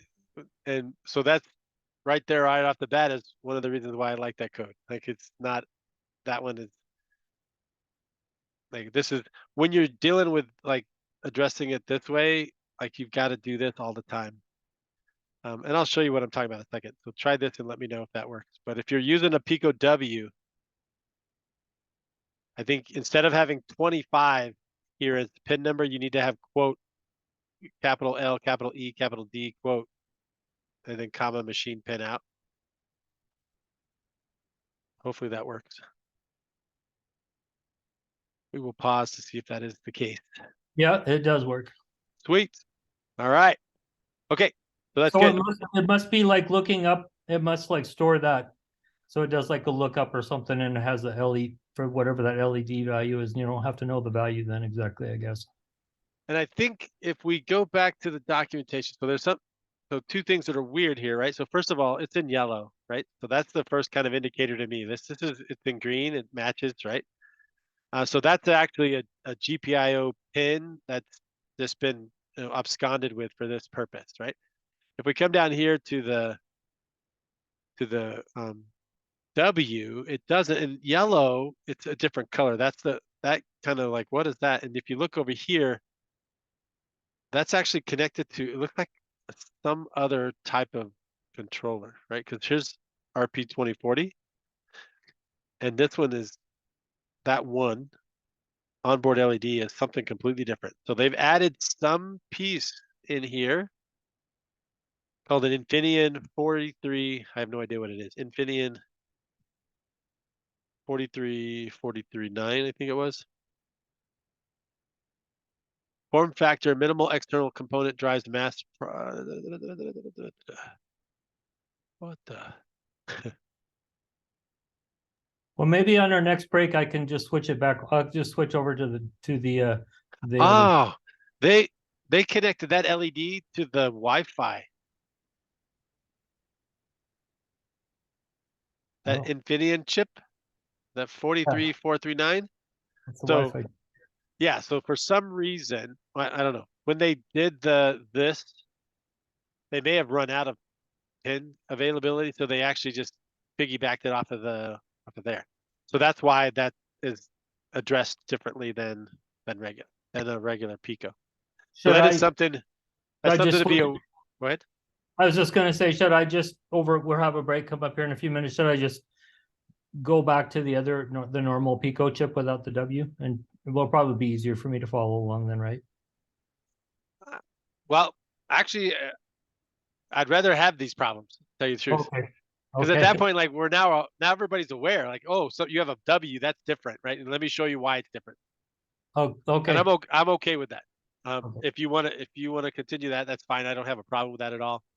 Looks If you like want to, looks Tina like, has a question too, it looks like. okay, Thank you. yeah, no problem. Other questions? Yeah, I put a picture in the chat. Oh, okay. That's what my kit came with, and I'm not sure if number one, if those are the capacitors.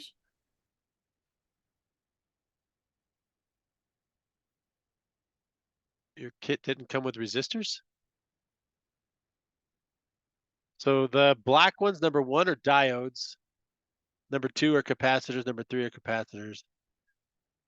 Number four, those are, it could be temperature sensors, or they could be, I want to say, they're not diodes. What are they called?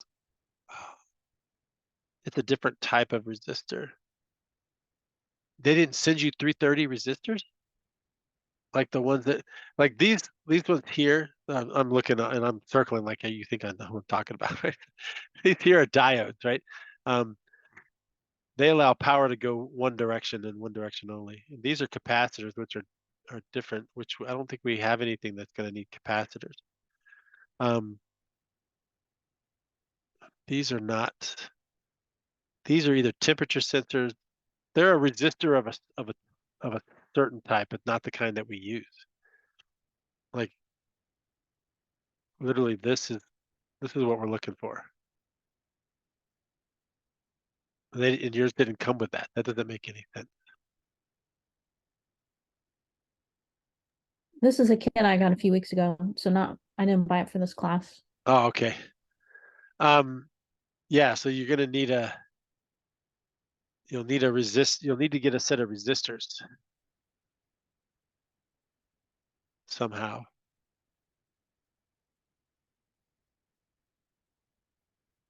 But if what you show in the picture is all that's there,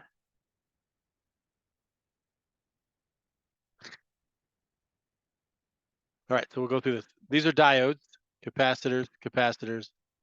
These are a resistor right? And or temperature gauge, temperature, which is a resistor. These are buttons.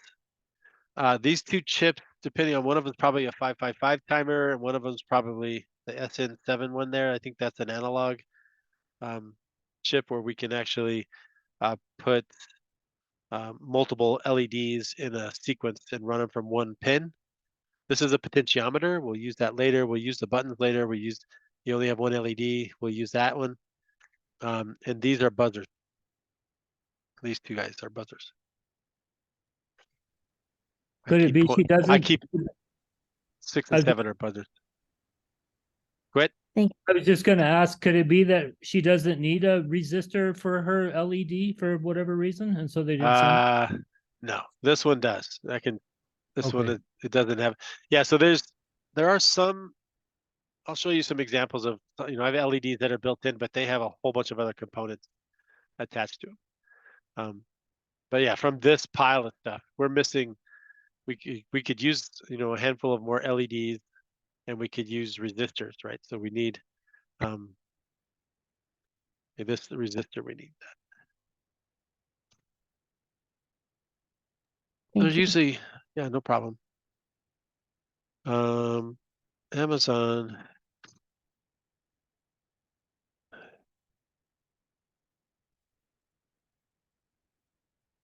Yeah, so, right. These, so 330 home resistors, you can get them pretty cheap at the delivery and on what time and if you have Prime or not.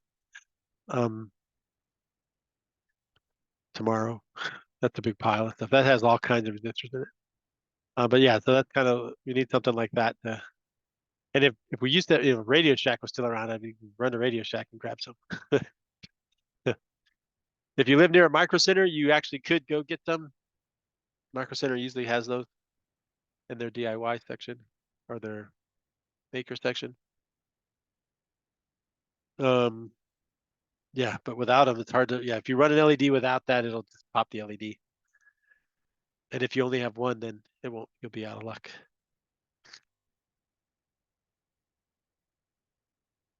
All right. Other questions?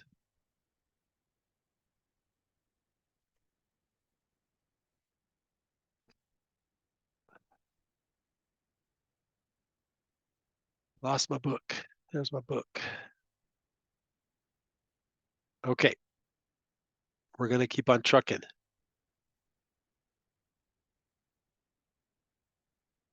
So if I scroll down a little bit, we've got an LED right now that'll turn on and turn on, or turn on and turn off.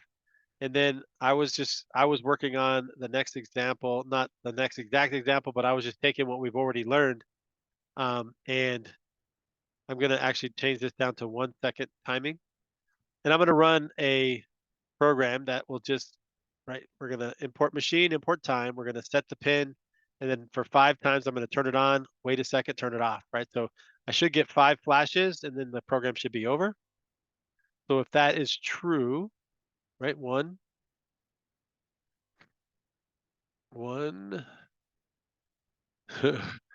it did not ever turn off.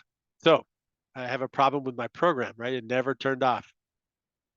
And my problem is LED on, sleep for a second, off on, right? There was no break between the off and the on, right? So what I really should have done is, I want to grab that line of code, but it's not letting me. Oh, let me stop the program. Is I should have done a utime dot sleep, Yeah, right there. right? After my off, right? To have it turn off for a second, because otherwise it was off for a millisecond, that, so fast that we could not even see it. So if we do it again, on, off, on, off, on, off, on, off. Okay. So that's 5 times. And you see I've got 1, 2, 3, 4, 5, 6, 7, 8 lines of code so far putting this together. And we could do a while true loop, which will keep it running forever and ever. That doesn't make any sense right now because, right, we just want to see the program work and then we want to be done with it. So that's why I'm using the for I in range. Now, I could do Instead of doing all of this code, we could replace all of this with command right here called toggle.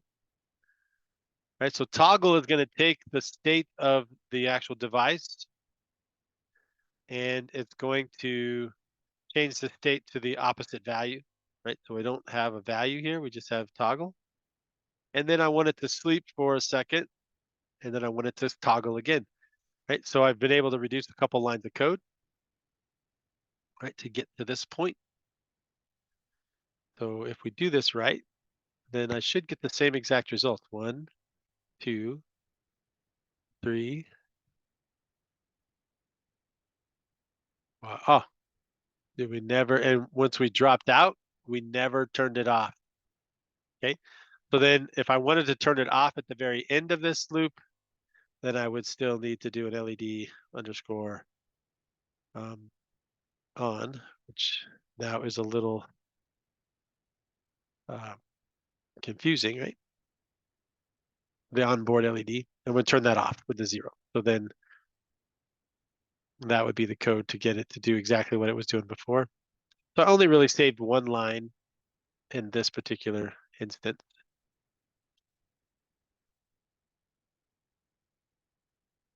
I wonder if, and I don't know if it has it, and we could probably find it, but let's just try it. I wonder if it has the blink capability.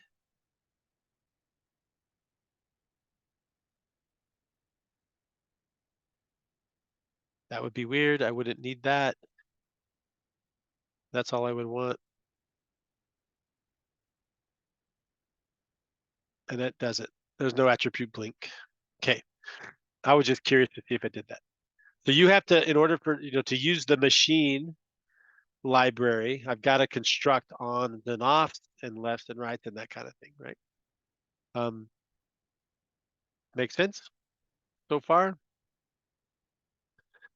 So I want to compare this though. So this is where we're going to go a little off of the book or away from the book.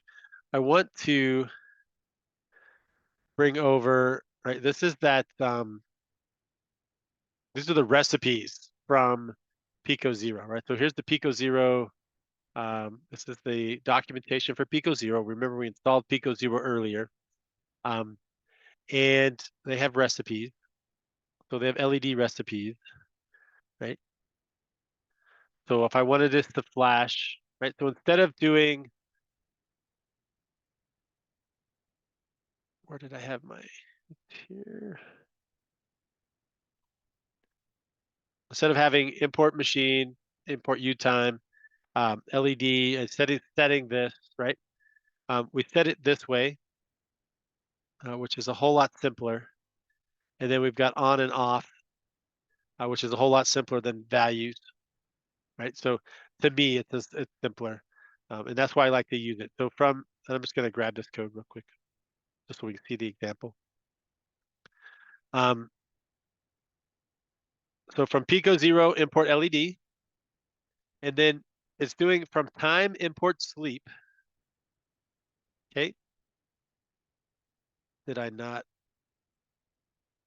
I did, okay. From time import sleep.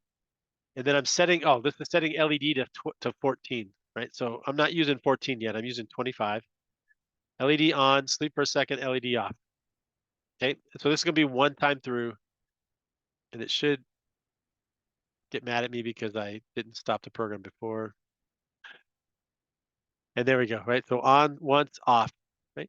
If I wanted to put that in a loop, I would do the same kind of thing that we did before for eye and range. For 5 and colon, and then line these all up, right? So no problem. So what I've done is to me, this is easier to read and to understand than this stuff here, right? So I would, the LED, this right here, then I have to do dot value, right? I've already deleted it, but dot value, right, on and off, you remember that. So what I do with Pico 0, they've made it simpler for me. I can import LED. That's telling the system that we're going to use the LEDs from time import sleep, right? So this can be UTime. And what that does is instead of having to type in utime.sleep or time.sleep, I can just type sleep. So I like that shortcut as well. LED equals LED on pin 25, right? And then for iron range, LED dot on and LED dot off, right? Those seem to be, pretty straightforward, right? So, which is, I did it again. I thought I'd stop. So I prefer the zero, the Pico Zero. I prefer on the Raspberry Pi. It's called there's a GUI Zero and a GPIO Zero, right? Which does the same kind of thing. It really simplifies. It takes that machine library and it simplifies the commands for us, right? So which is why I wanted to show you this command. Okay. The other thing that we could do, so if I wanted this to just blink 5 times, I think I can use toggle here.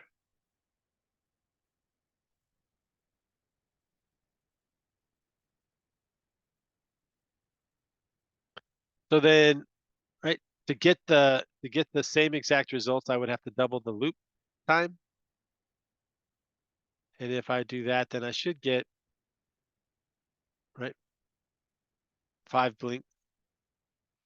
Right? Because each time through, if it's off, it turns it on, and if it's on, it turns it off, right? And we go back and forth, right? And I get the same result as the other lines of code that I had. The other thing that you could do is you can basically get rid of all of this, and you can do LED.blink. This is something that they've built for us, which is why I was checking to see if it was part of the machine. If I do that, then my code, it'll just blink on a 1 second interval until I tell the program to stop running. So now I've got it down to, and I don't need this line of code either, right? I don't need to import that. It's being imported as part of the LED, right? Can you pass in a parameter to blink to tell it how many seconds to do it differently or not?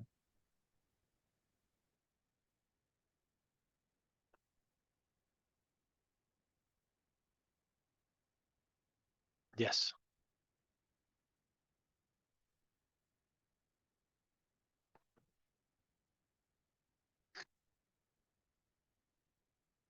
Right, so pretty cool. So you can tell it, how long to be on and off. I think you could actually do, we're going to get into what so say 0.5, comma 1. I think if we do that, it should be, I think that's on for 0.5 and off for 1. Yeah. I'm not sure. Do it, Yeah. do it like exaggerated, like Yeah, 5. I know. I think I'm right. I'm like, wait a second.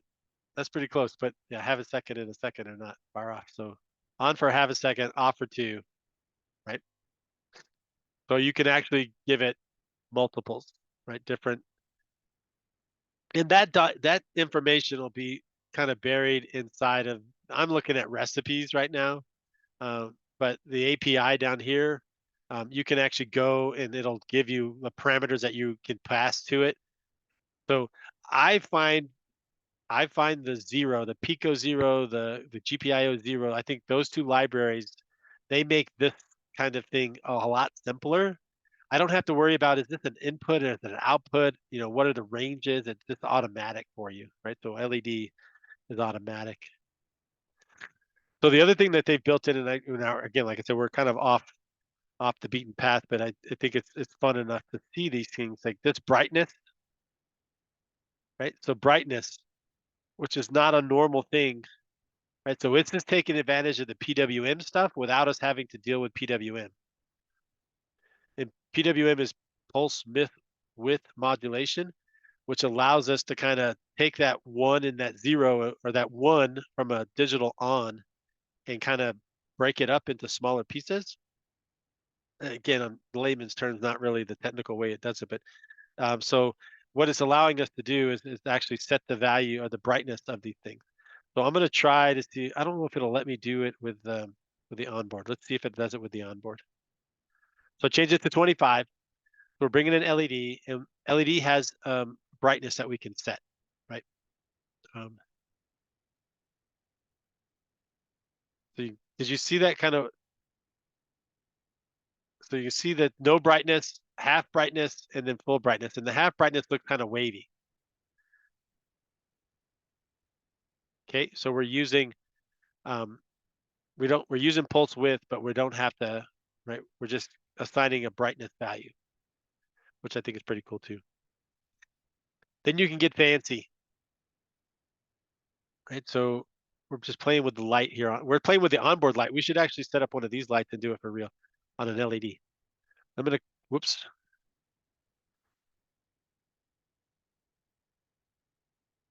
I'm gonna copy this one over, creating a pulse effect.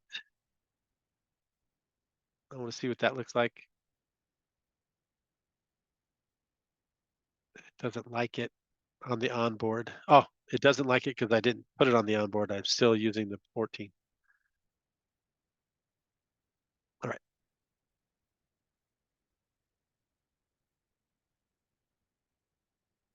So you can see the pulse right there. See how it's coming in and going out. So what's cool about this, especially with these, like we can create all kinds of really fun things using the code that they provide as part of the documentation. This is all their documentation code. This isn't like a secret, you know, you got to go find it kind of stuff. This is part of their documentation. They also have LED pulse, which is the last little LED thing that we can do at this point, right? Hit stop and pulse, right? So 3 lines of code versus 10 lines of code looks like. I think it will, oh, I gotta change it to 25 again. And I think we'll get that same pulse. Yep, same thing. Okay, so in 3 lines of code, they replace 1, 2, 3, 4, 5, 6, 7, 8, 9. So they build all this other stuff into these classes that allow us to do these things really fun. Right. So that's just showing you kind of example between right off the bat between using the machine code and using the Pico 0 code. I'm a big fan of the Pico code. You know, so we'll kind of continually kind of look back at those things as we go through.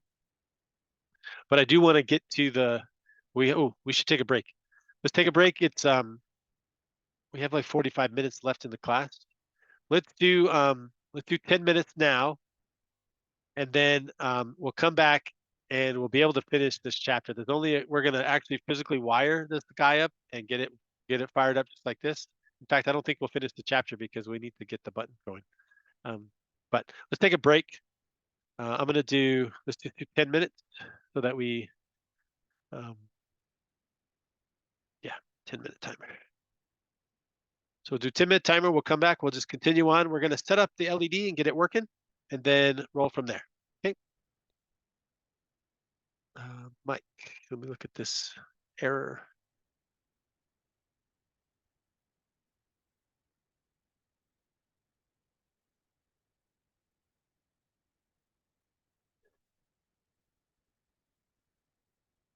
I don't know if that LED blink.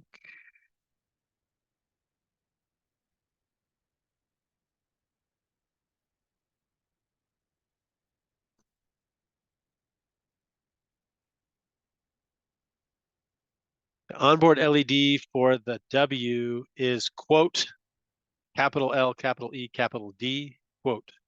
So instead of putting 25, you would actually quote LED, quote, all capitals. Try that, and when we get back and we're still having the problem, we'll address it then.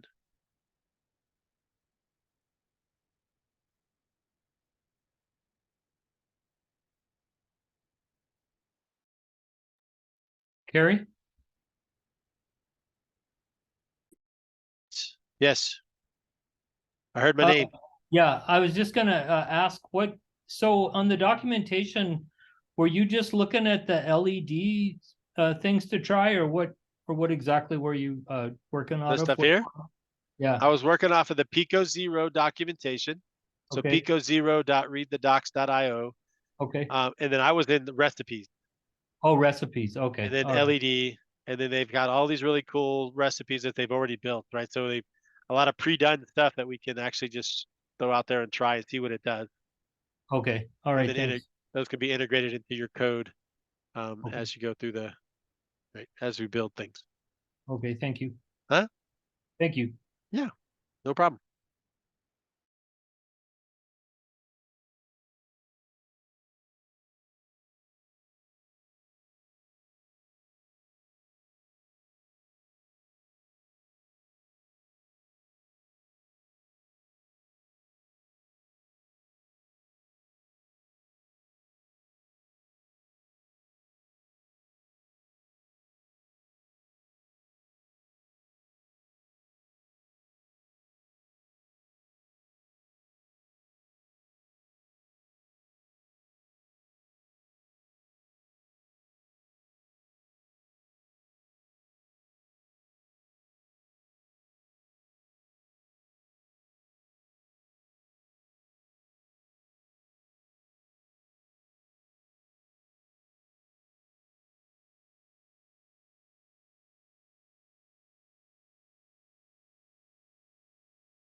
right.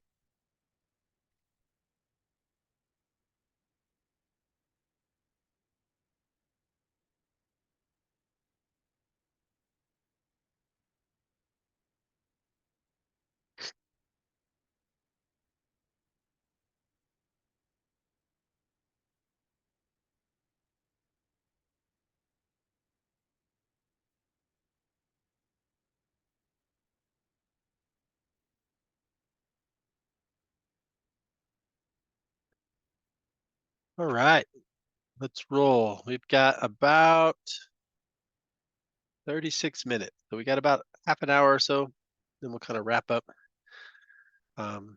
Take a look at where we got to today and where we want to head off for tomorrow.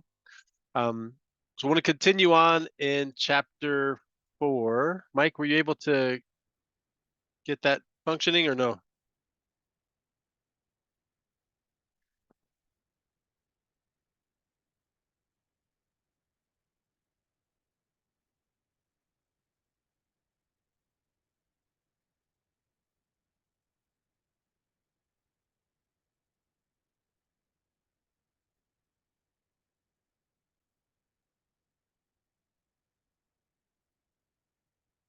We'll go and see. We'll just keep on going and not for the onboard. Okay, and you're using a W. And I wonder, so on the W, I use 25. No, I'm not using 25 on the W. I'm not trying the W.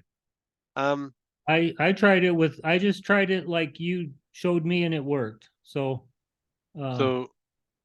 So you did the pin, so you did the initial machine when you were doing the machine. Let's see, okay, I can find it here. this one here. Yeah, and then And you put just did, quotes LED. okay, so we Do you do have, that. and then yeah, and then pin out, and then LED dot value 1, we'll turn it on, and then Right, turn so, it off at just value 0. Yep. all But you right, so want to then, put some time in there between them, or sleeps and stuff. yeah, so that one works on my, so I've got a, I'm connected to the W as well just now. So just to test that. So that works. And then I'm curious on here, do we have to do, or does it give us an error for that? Doesn't like that. No, it doesn't like that. No. If we try that 100 that it says on the, nope, that gives us the problem. And it doesn't like 25. We're assuming it doesn't like 25. It didn't give us an error, but it didn't light up. So then I'm wondering, so this is how you know, when you run into problems like, so we could run away from it if we wanted to. Well, I We- just wonder if Pico 0 is set up for the W, or if it's only for just the regular one or not, or does it matter? I'm curious. That's what I'm wondering now. So the Pico, so if we look here, I'm wondering if Pico LED. Oh, so they have what they call I thought they had that is value. It's not LED. It is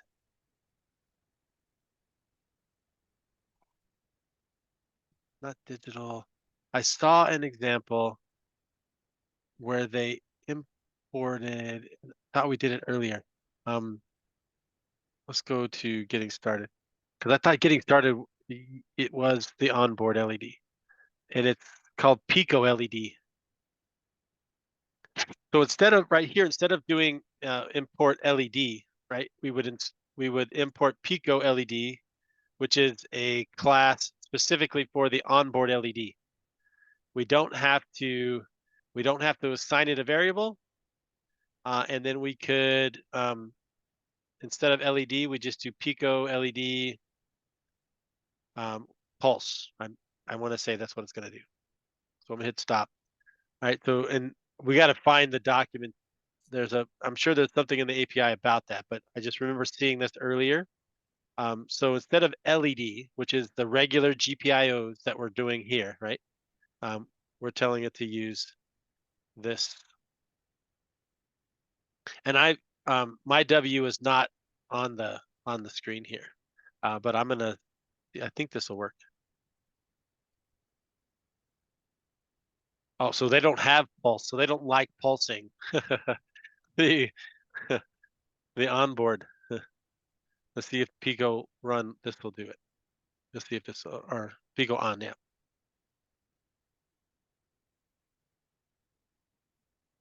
Interesting. So my LED is not on. So we got to find that. So API.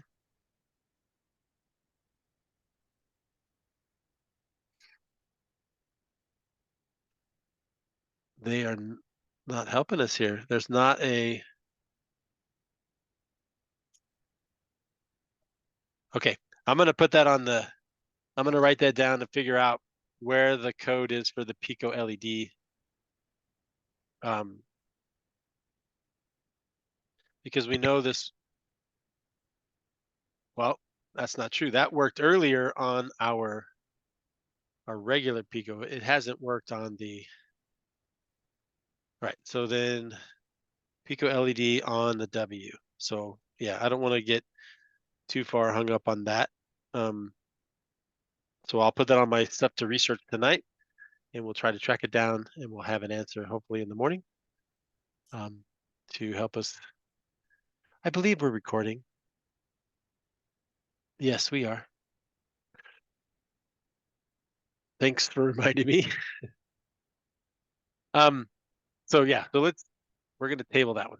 But so right now what we're tabling, first of all, so I've got something going on in my LED.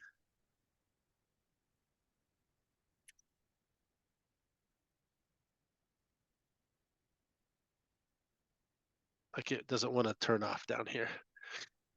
So I'm wondering if I blew something up.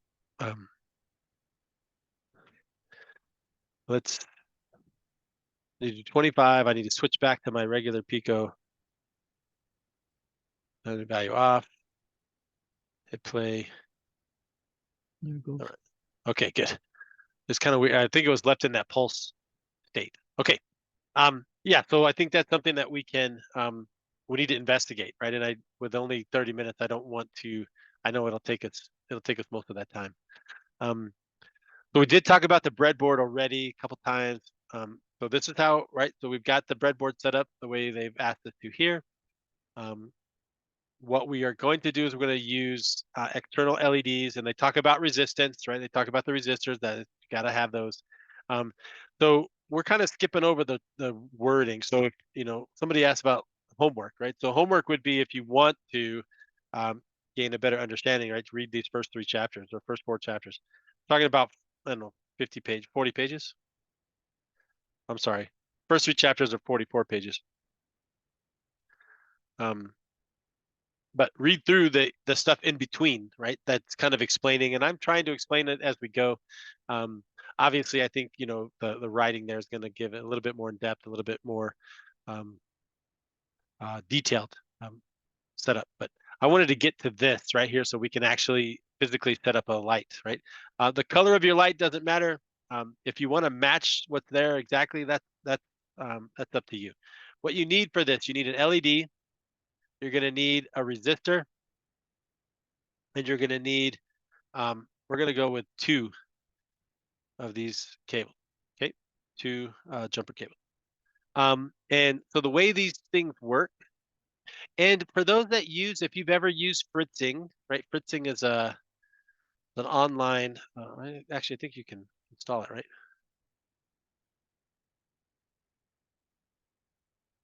Let me show you what I'm talking about. Fritzing is like if you wanted to create your own diagrams.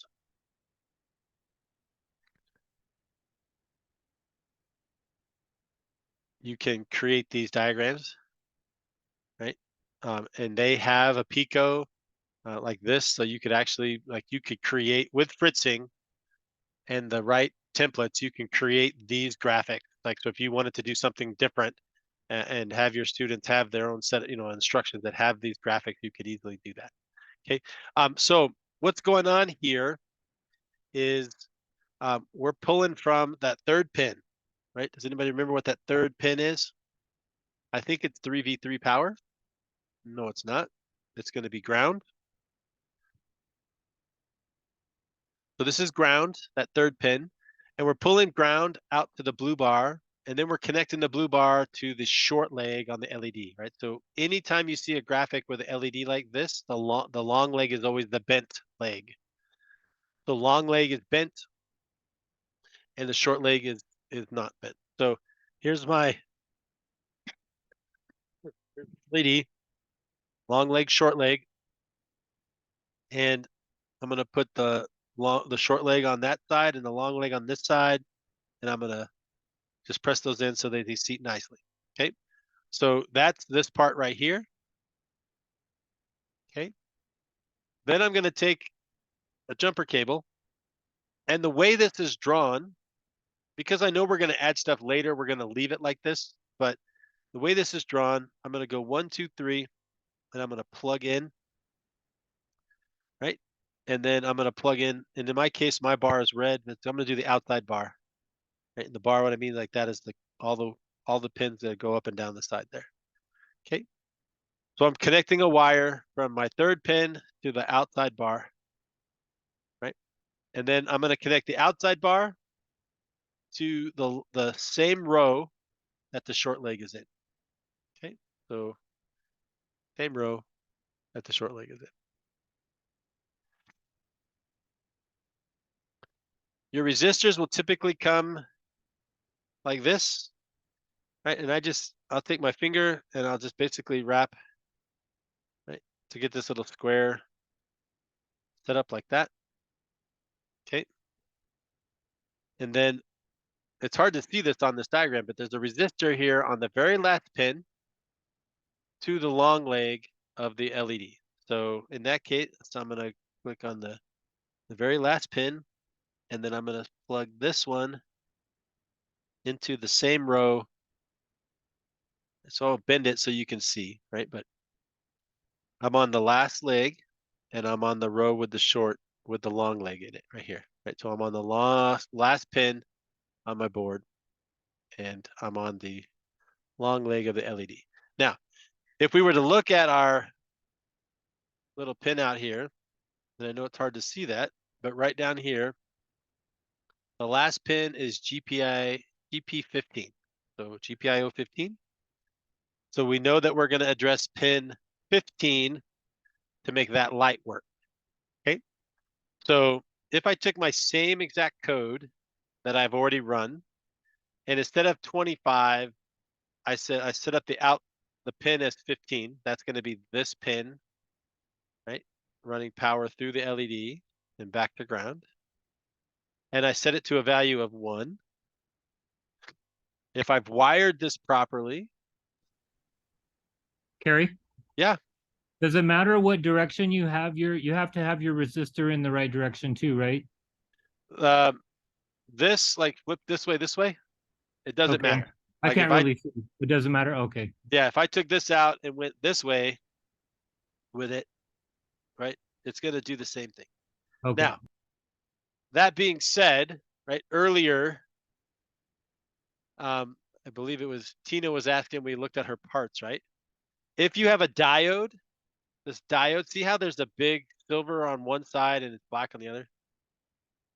When you look at a diagram, there'll be a line on the diode. That has to be in the right order because this is a polarized device, meaning the power has to flow one direction. That's the whole point of a diode, is to allow power to only go one direction. Would her setup work with those diodes then if she put them in the No. right way? It would not. Okay. No, it doesn't resist the right. It doesn't resist the right amount.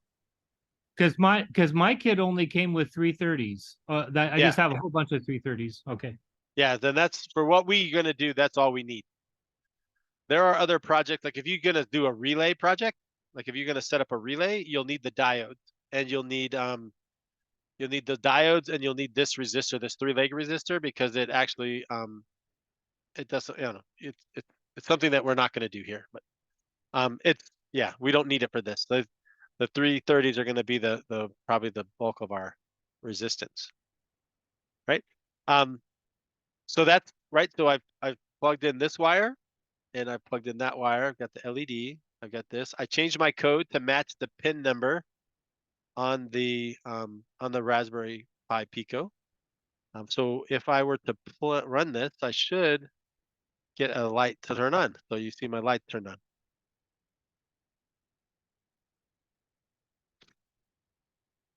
And the same thing, I can do the same thing. If I wanted to turn it off, I would just, I would stop my program, change the value to 0. I would hit play and it would turn off.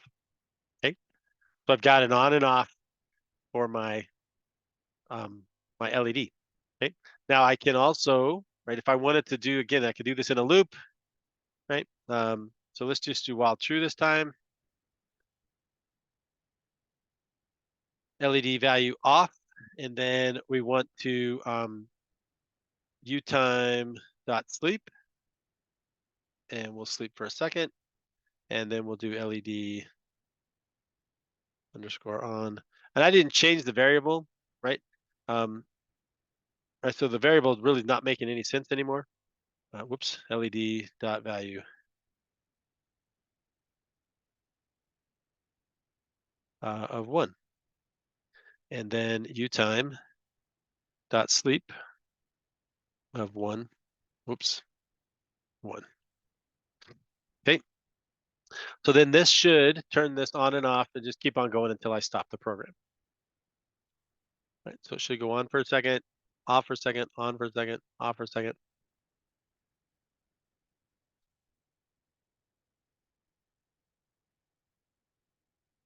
Okay. I don't like the variable being that, so I'm just going to yellow, no Y, little y.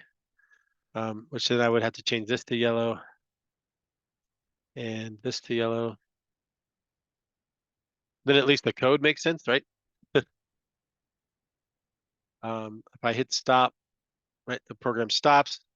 If I hit play with the new variables, right, I still get the same thing. I just changed it. I mean, the variable name doesn't matter. It really doesn't. It's just, you know, if you're going to write code and you're going to have it do something, like you want it to make sense. When I look at it, it needs to make sense. So LED yellow is a lot better than LED on.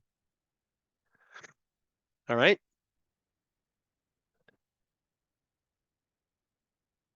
So what we could, instead of doing value 0 sleep, value value on, right, sleep, I could again do the same thing with a toggle. So what we could do is get rid of those 2 lines, and we can use the toggle.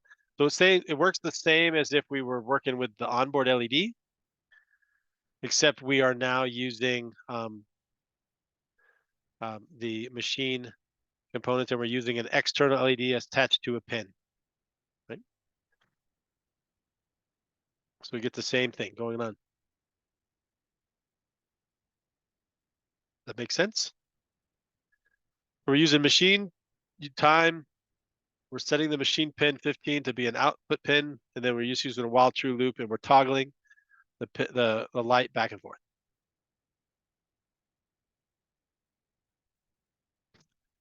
So then challenges for the LED, right? So challenges for the LED: can we modify the program to light up both the onboard and the external LED at the same time?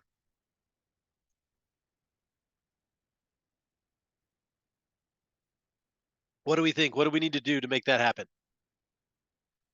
Right now I've got the LED, the attached LED working. And what they want me to do is have this light on the board go at the same time. You just have to set another variable, and then not 15, 25 or whatever you had before, and then just run them both, execute them simultaneously, or one right after the other. Yep. Perfect. So like we just use the LED on, and we'll set it to pin 25. Right. And then we'll do the same kind of thing here. LED underscore on dot toggle. Right, and then we'll sleep.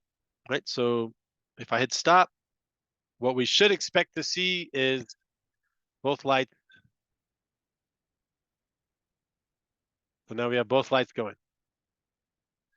All right. So like I said, even though they're not the same line, like it runs, in sequence. It goes so fast that you can't really tell the difference. All right.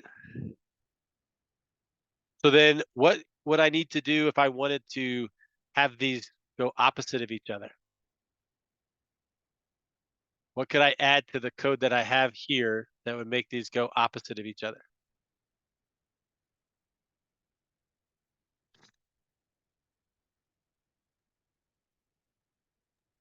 An if statement that says if one is off, turn the We other on. could. If you just executed another toggle, it'll just go to the other state that it was already, I think. I don't know, let's see, maybe would that work? Let's see. So you just want them to like alternate, right? I want them to alternate. So I can add 2 lines of code to this and make that happen. Yeah, so in the chat, Mike is telling us what we want to do. So, and I don't know about the second toggle. I'd be we'd have to, like, you wouldn't never know the state. So what we want to do is we want to set the state right off the bat. So, and that's the idea here. So an if statement would work, like if this is on, and that's off, then we want to start the loop. And if they're the same, then we want to change them. But that makes it, I think, probably more complicated than we really need it to be, because what we could do is just say LED underscore yellow dot value is 0, and LED underscore on dot value is 1. equal to 1, right? So, and these are going to happen so fast, right, that you're not going to see. What's going to happen is they're going to turn off and on, and then they're going to toggle each other, right? So they're going to go opposite of that. So by setting the values right before we get into the loop, then we can, if we put them in the loop, then it would always reset and it would be really weird. So what we want to do here, we're going to go ahead and stop this and interrupt it and then run it again. And we should get opposite of each other.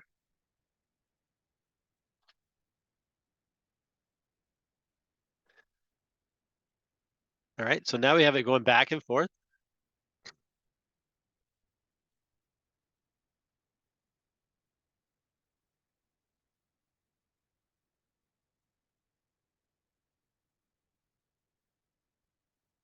Tina, you're going to want to push your Pi further into the breadboard. That's what I was gonna ask you, but I don't know where to push on it. Like, I'm afraid it hurts. Push Yeah, it where hurts it's on the edges. So like on the very end, like where the gold, you can kind of push here, and then like right up in this area, or even on top of this, right? Because this is not going to really cause any issue, but like on top of this thing, you want to kind of like maybe a little bit back and forth to kind of get it to kind of wiggle itself in, but not dramatically. I couldn't get mine either. I pushed and pushed on mine and without punching holes into my thumb. I Yeah, mean, because these things hurt, right? These it's things on the hard, end. yeah. Yep. But So but it's in, I think hers are, I mean, I would just try it if it's not, unless it's not working. I mean, if it's not Yeah, it's working. not working. So I thought Oh. maybe that was why. Yeah, I would say it's probably not. It's not contact. And if these are new breadboards too, right? So they're going to be a little stiff. Okay. Yeah, I would. Yeah, I was just gonna have to. Unfortunately, like push. I would push here, like on this right here. Not likely that, like I said, not likely that you're going to need to use the debug. So if we cause an issue there, I don't think it's going to be a problem. Then I would push on the top of this. That's what I've done in the past. Try to get them and just kind of, kind of do a little like wiggle back and forth on it, like not both of them at the same time, but little wiggle just to kind of get it to maybe loosen up the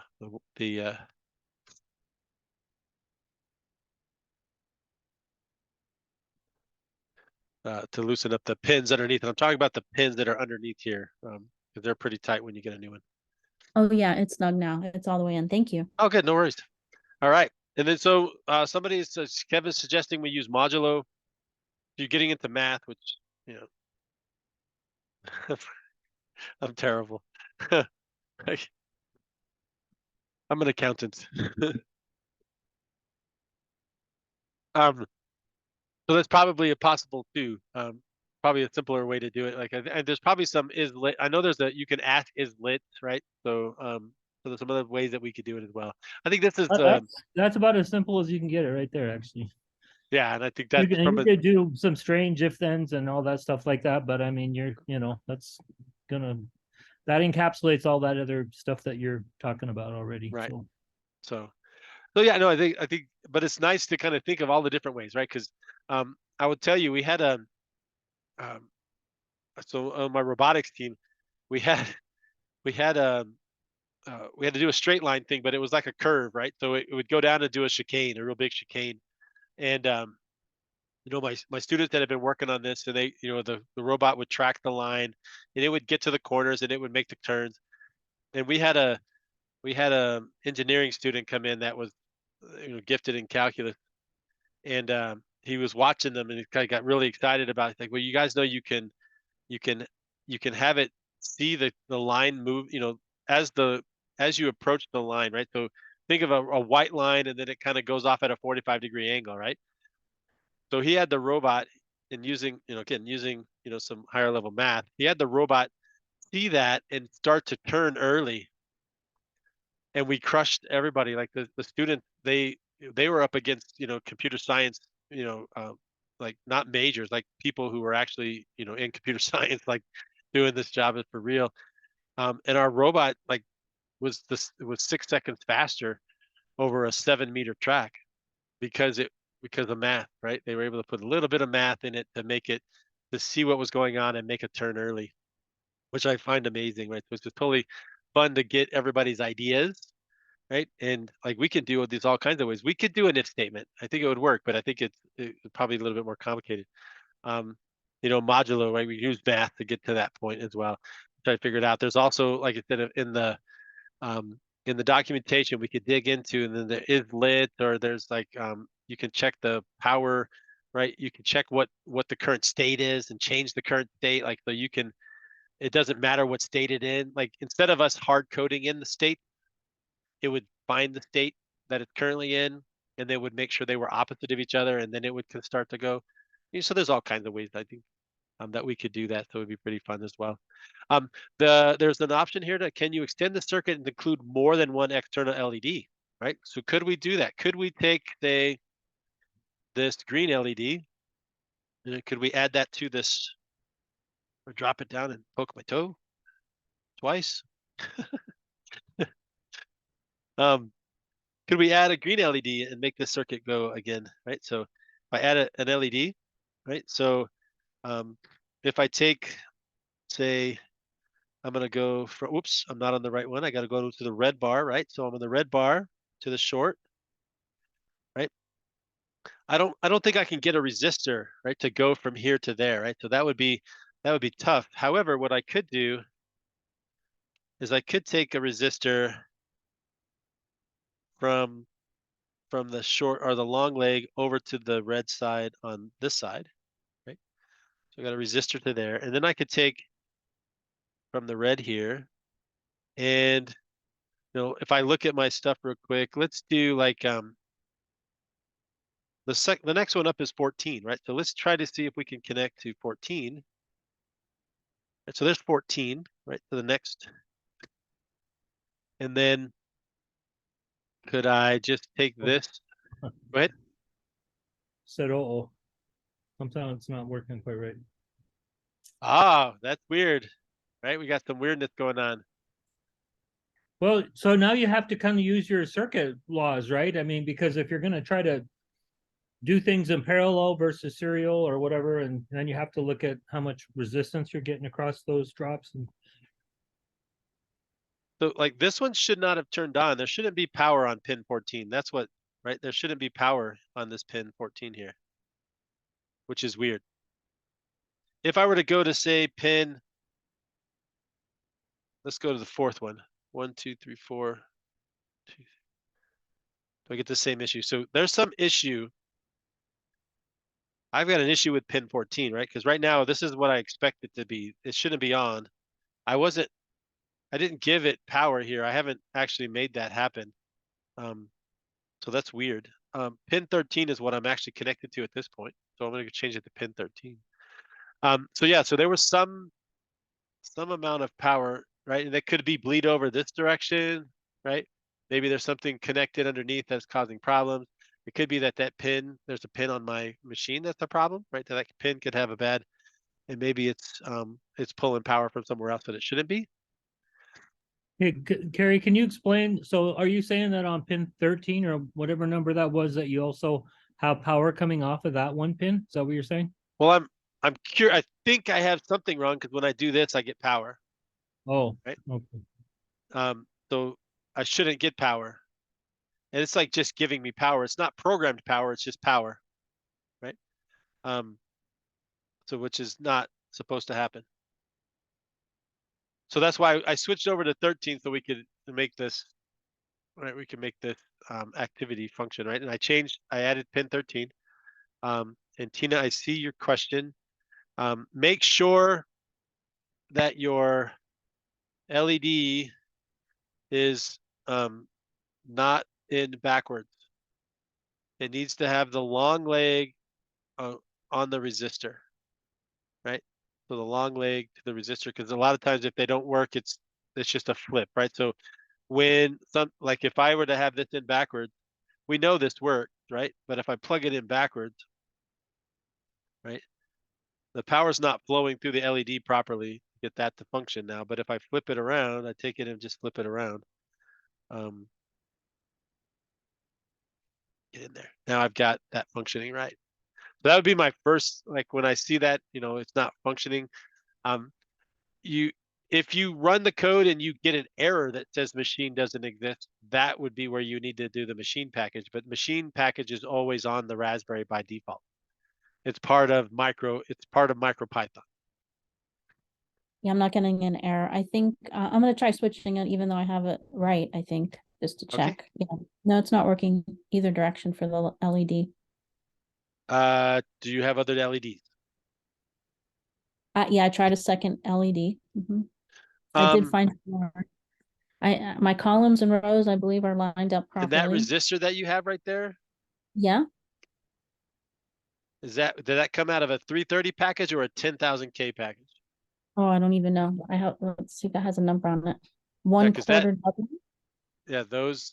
Yeah, you need one that's 330 ohm.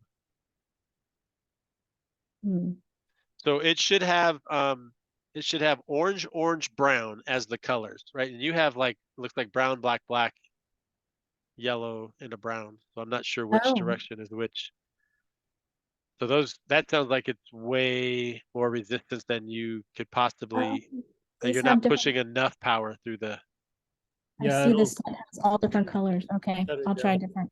Yeah, so you're going to want to find one that's either 330 or 200. All right. I'm going to run this code because we have like 4 seconds left or 4 minutes left. Run this code. Hopefully we get, did I plug it in wrong? Do I have it in the wrong place? Do I have it backwards? I don't have it backwards. All right. So now we got to do some cable figuring out here. So I got the same problem, right? I did 13, right? LED green. I didn't even turn LED green on. That's awesome. Good job, Gary. Why is it not working? I didn't code it correctly. LED green dot toggle. Oh, and I don't have it. Actually, and then we're gonna do them all at the same time. We'll get rid of those 2 lines. And let's see what happens here. So hit stop. So the onboard is going to be opposite of the other 2, but so now we've got, right? So that could be it too. Like if you make sure your variables are matching to the right pin numbers, that you are connected to the right pin. I think if we're using this resistor, that resistor is way too strong for this light. You need a lot less resistance. So you're looking. I have one that says 100K and maybe an ohm. Is that? Nope. I have a 10K. Nope. 10,000. I have a 1K and a 2K. Those are all too big. All too big. Oh shoot. Yeah, we need 330s. So like that's 1,000, 10,000.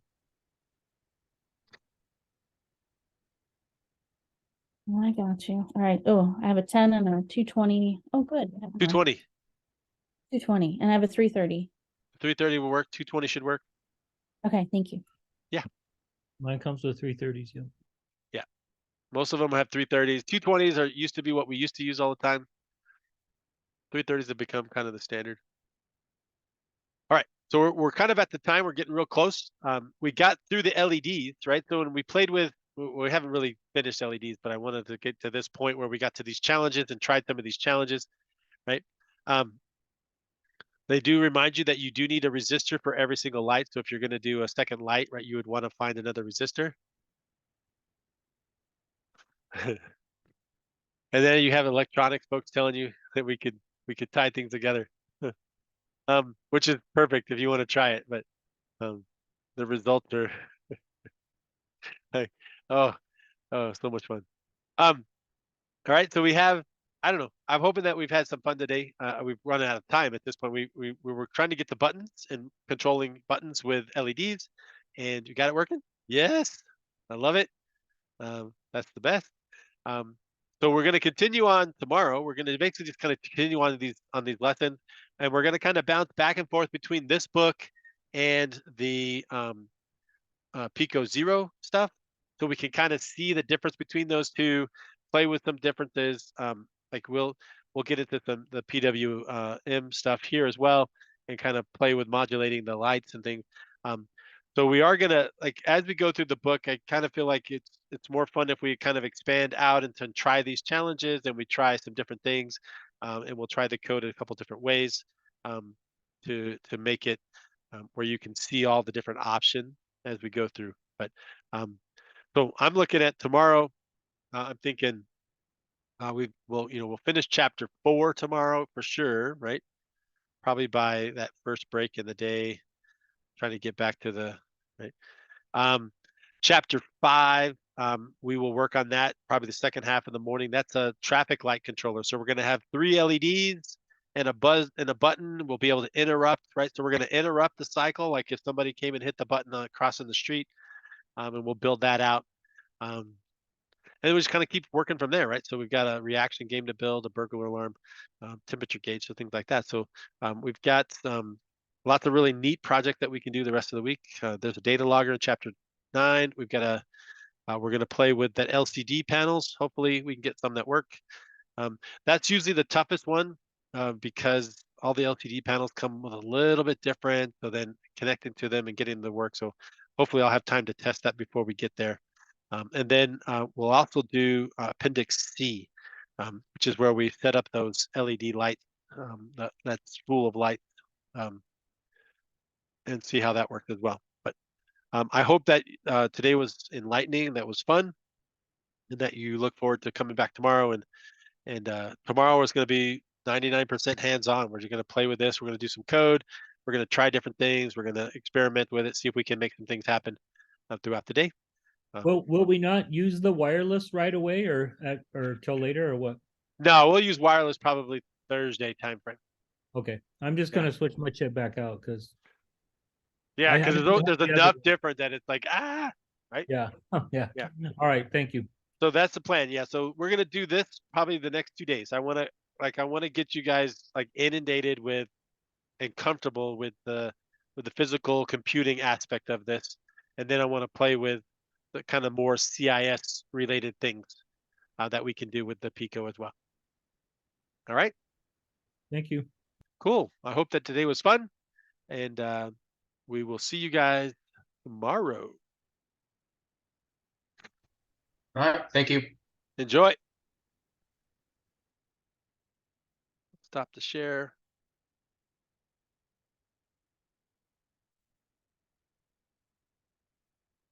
See you later.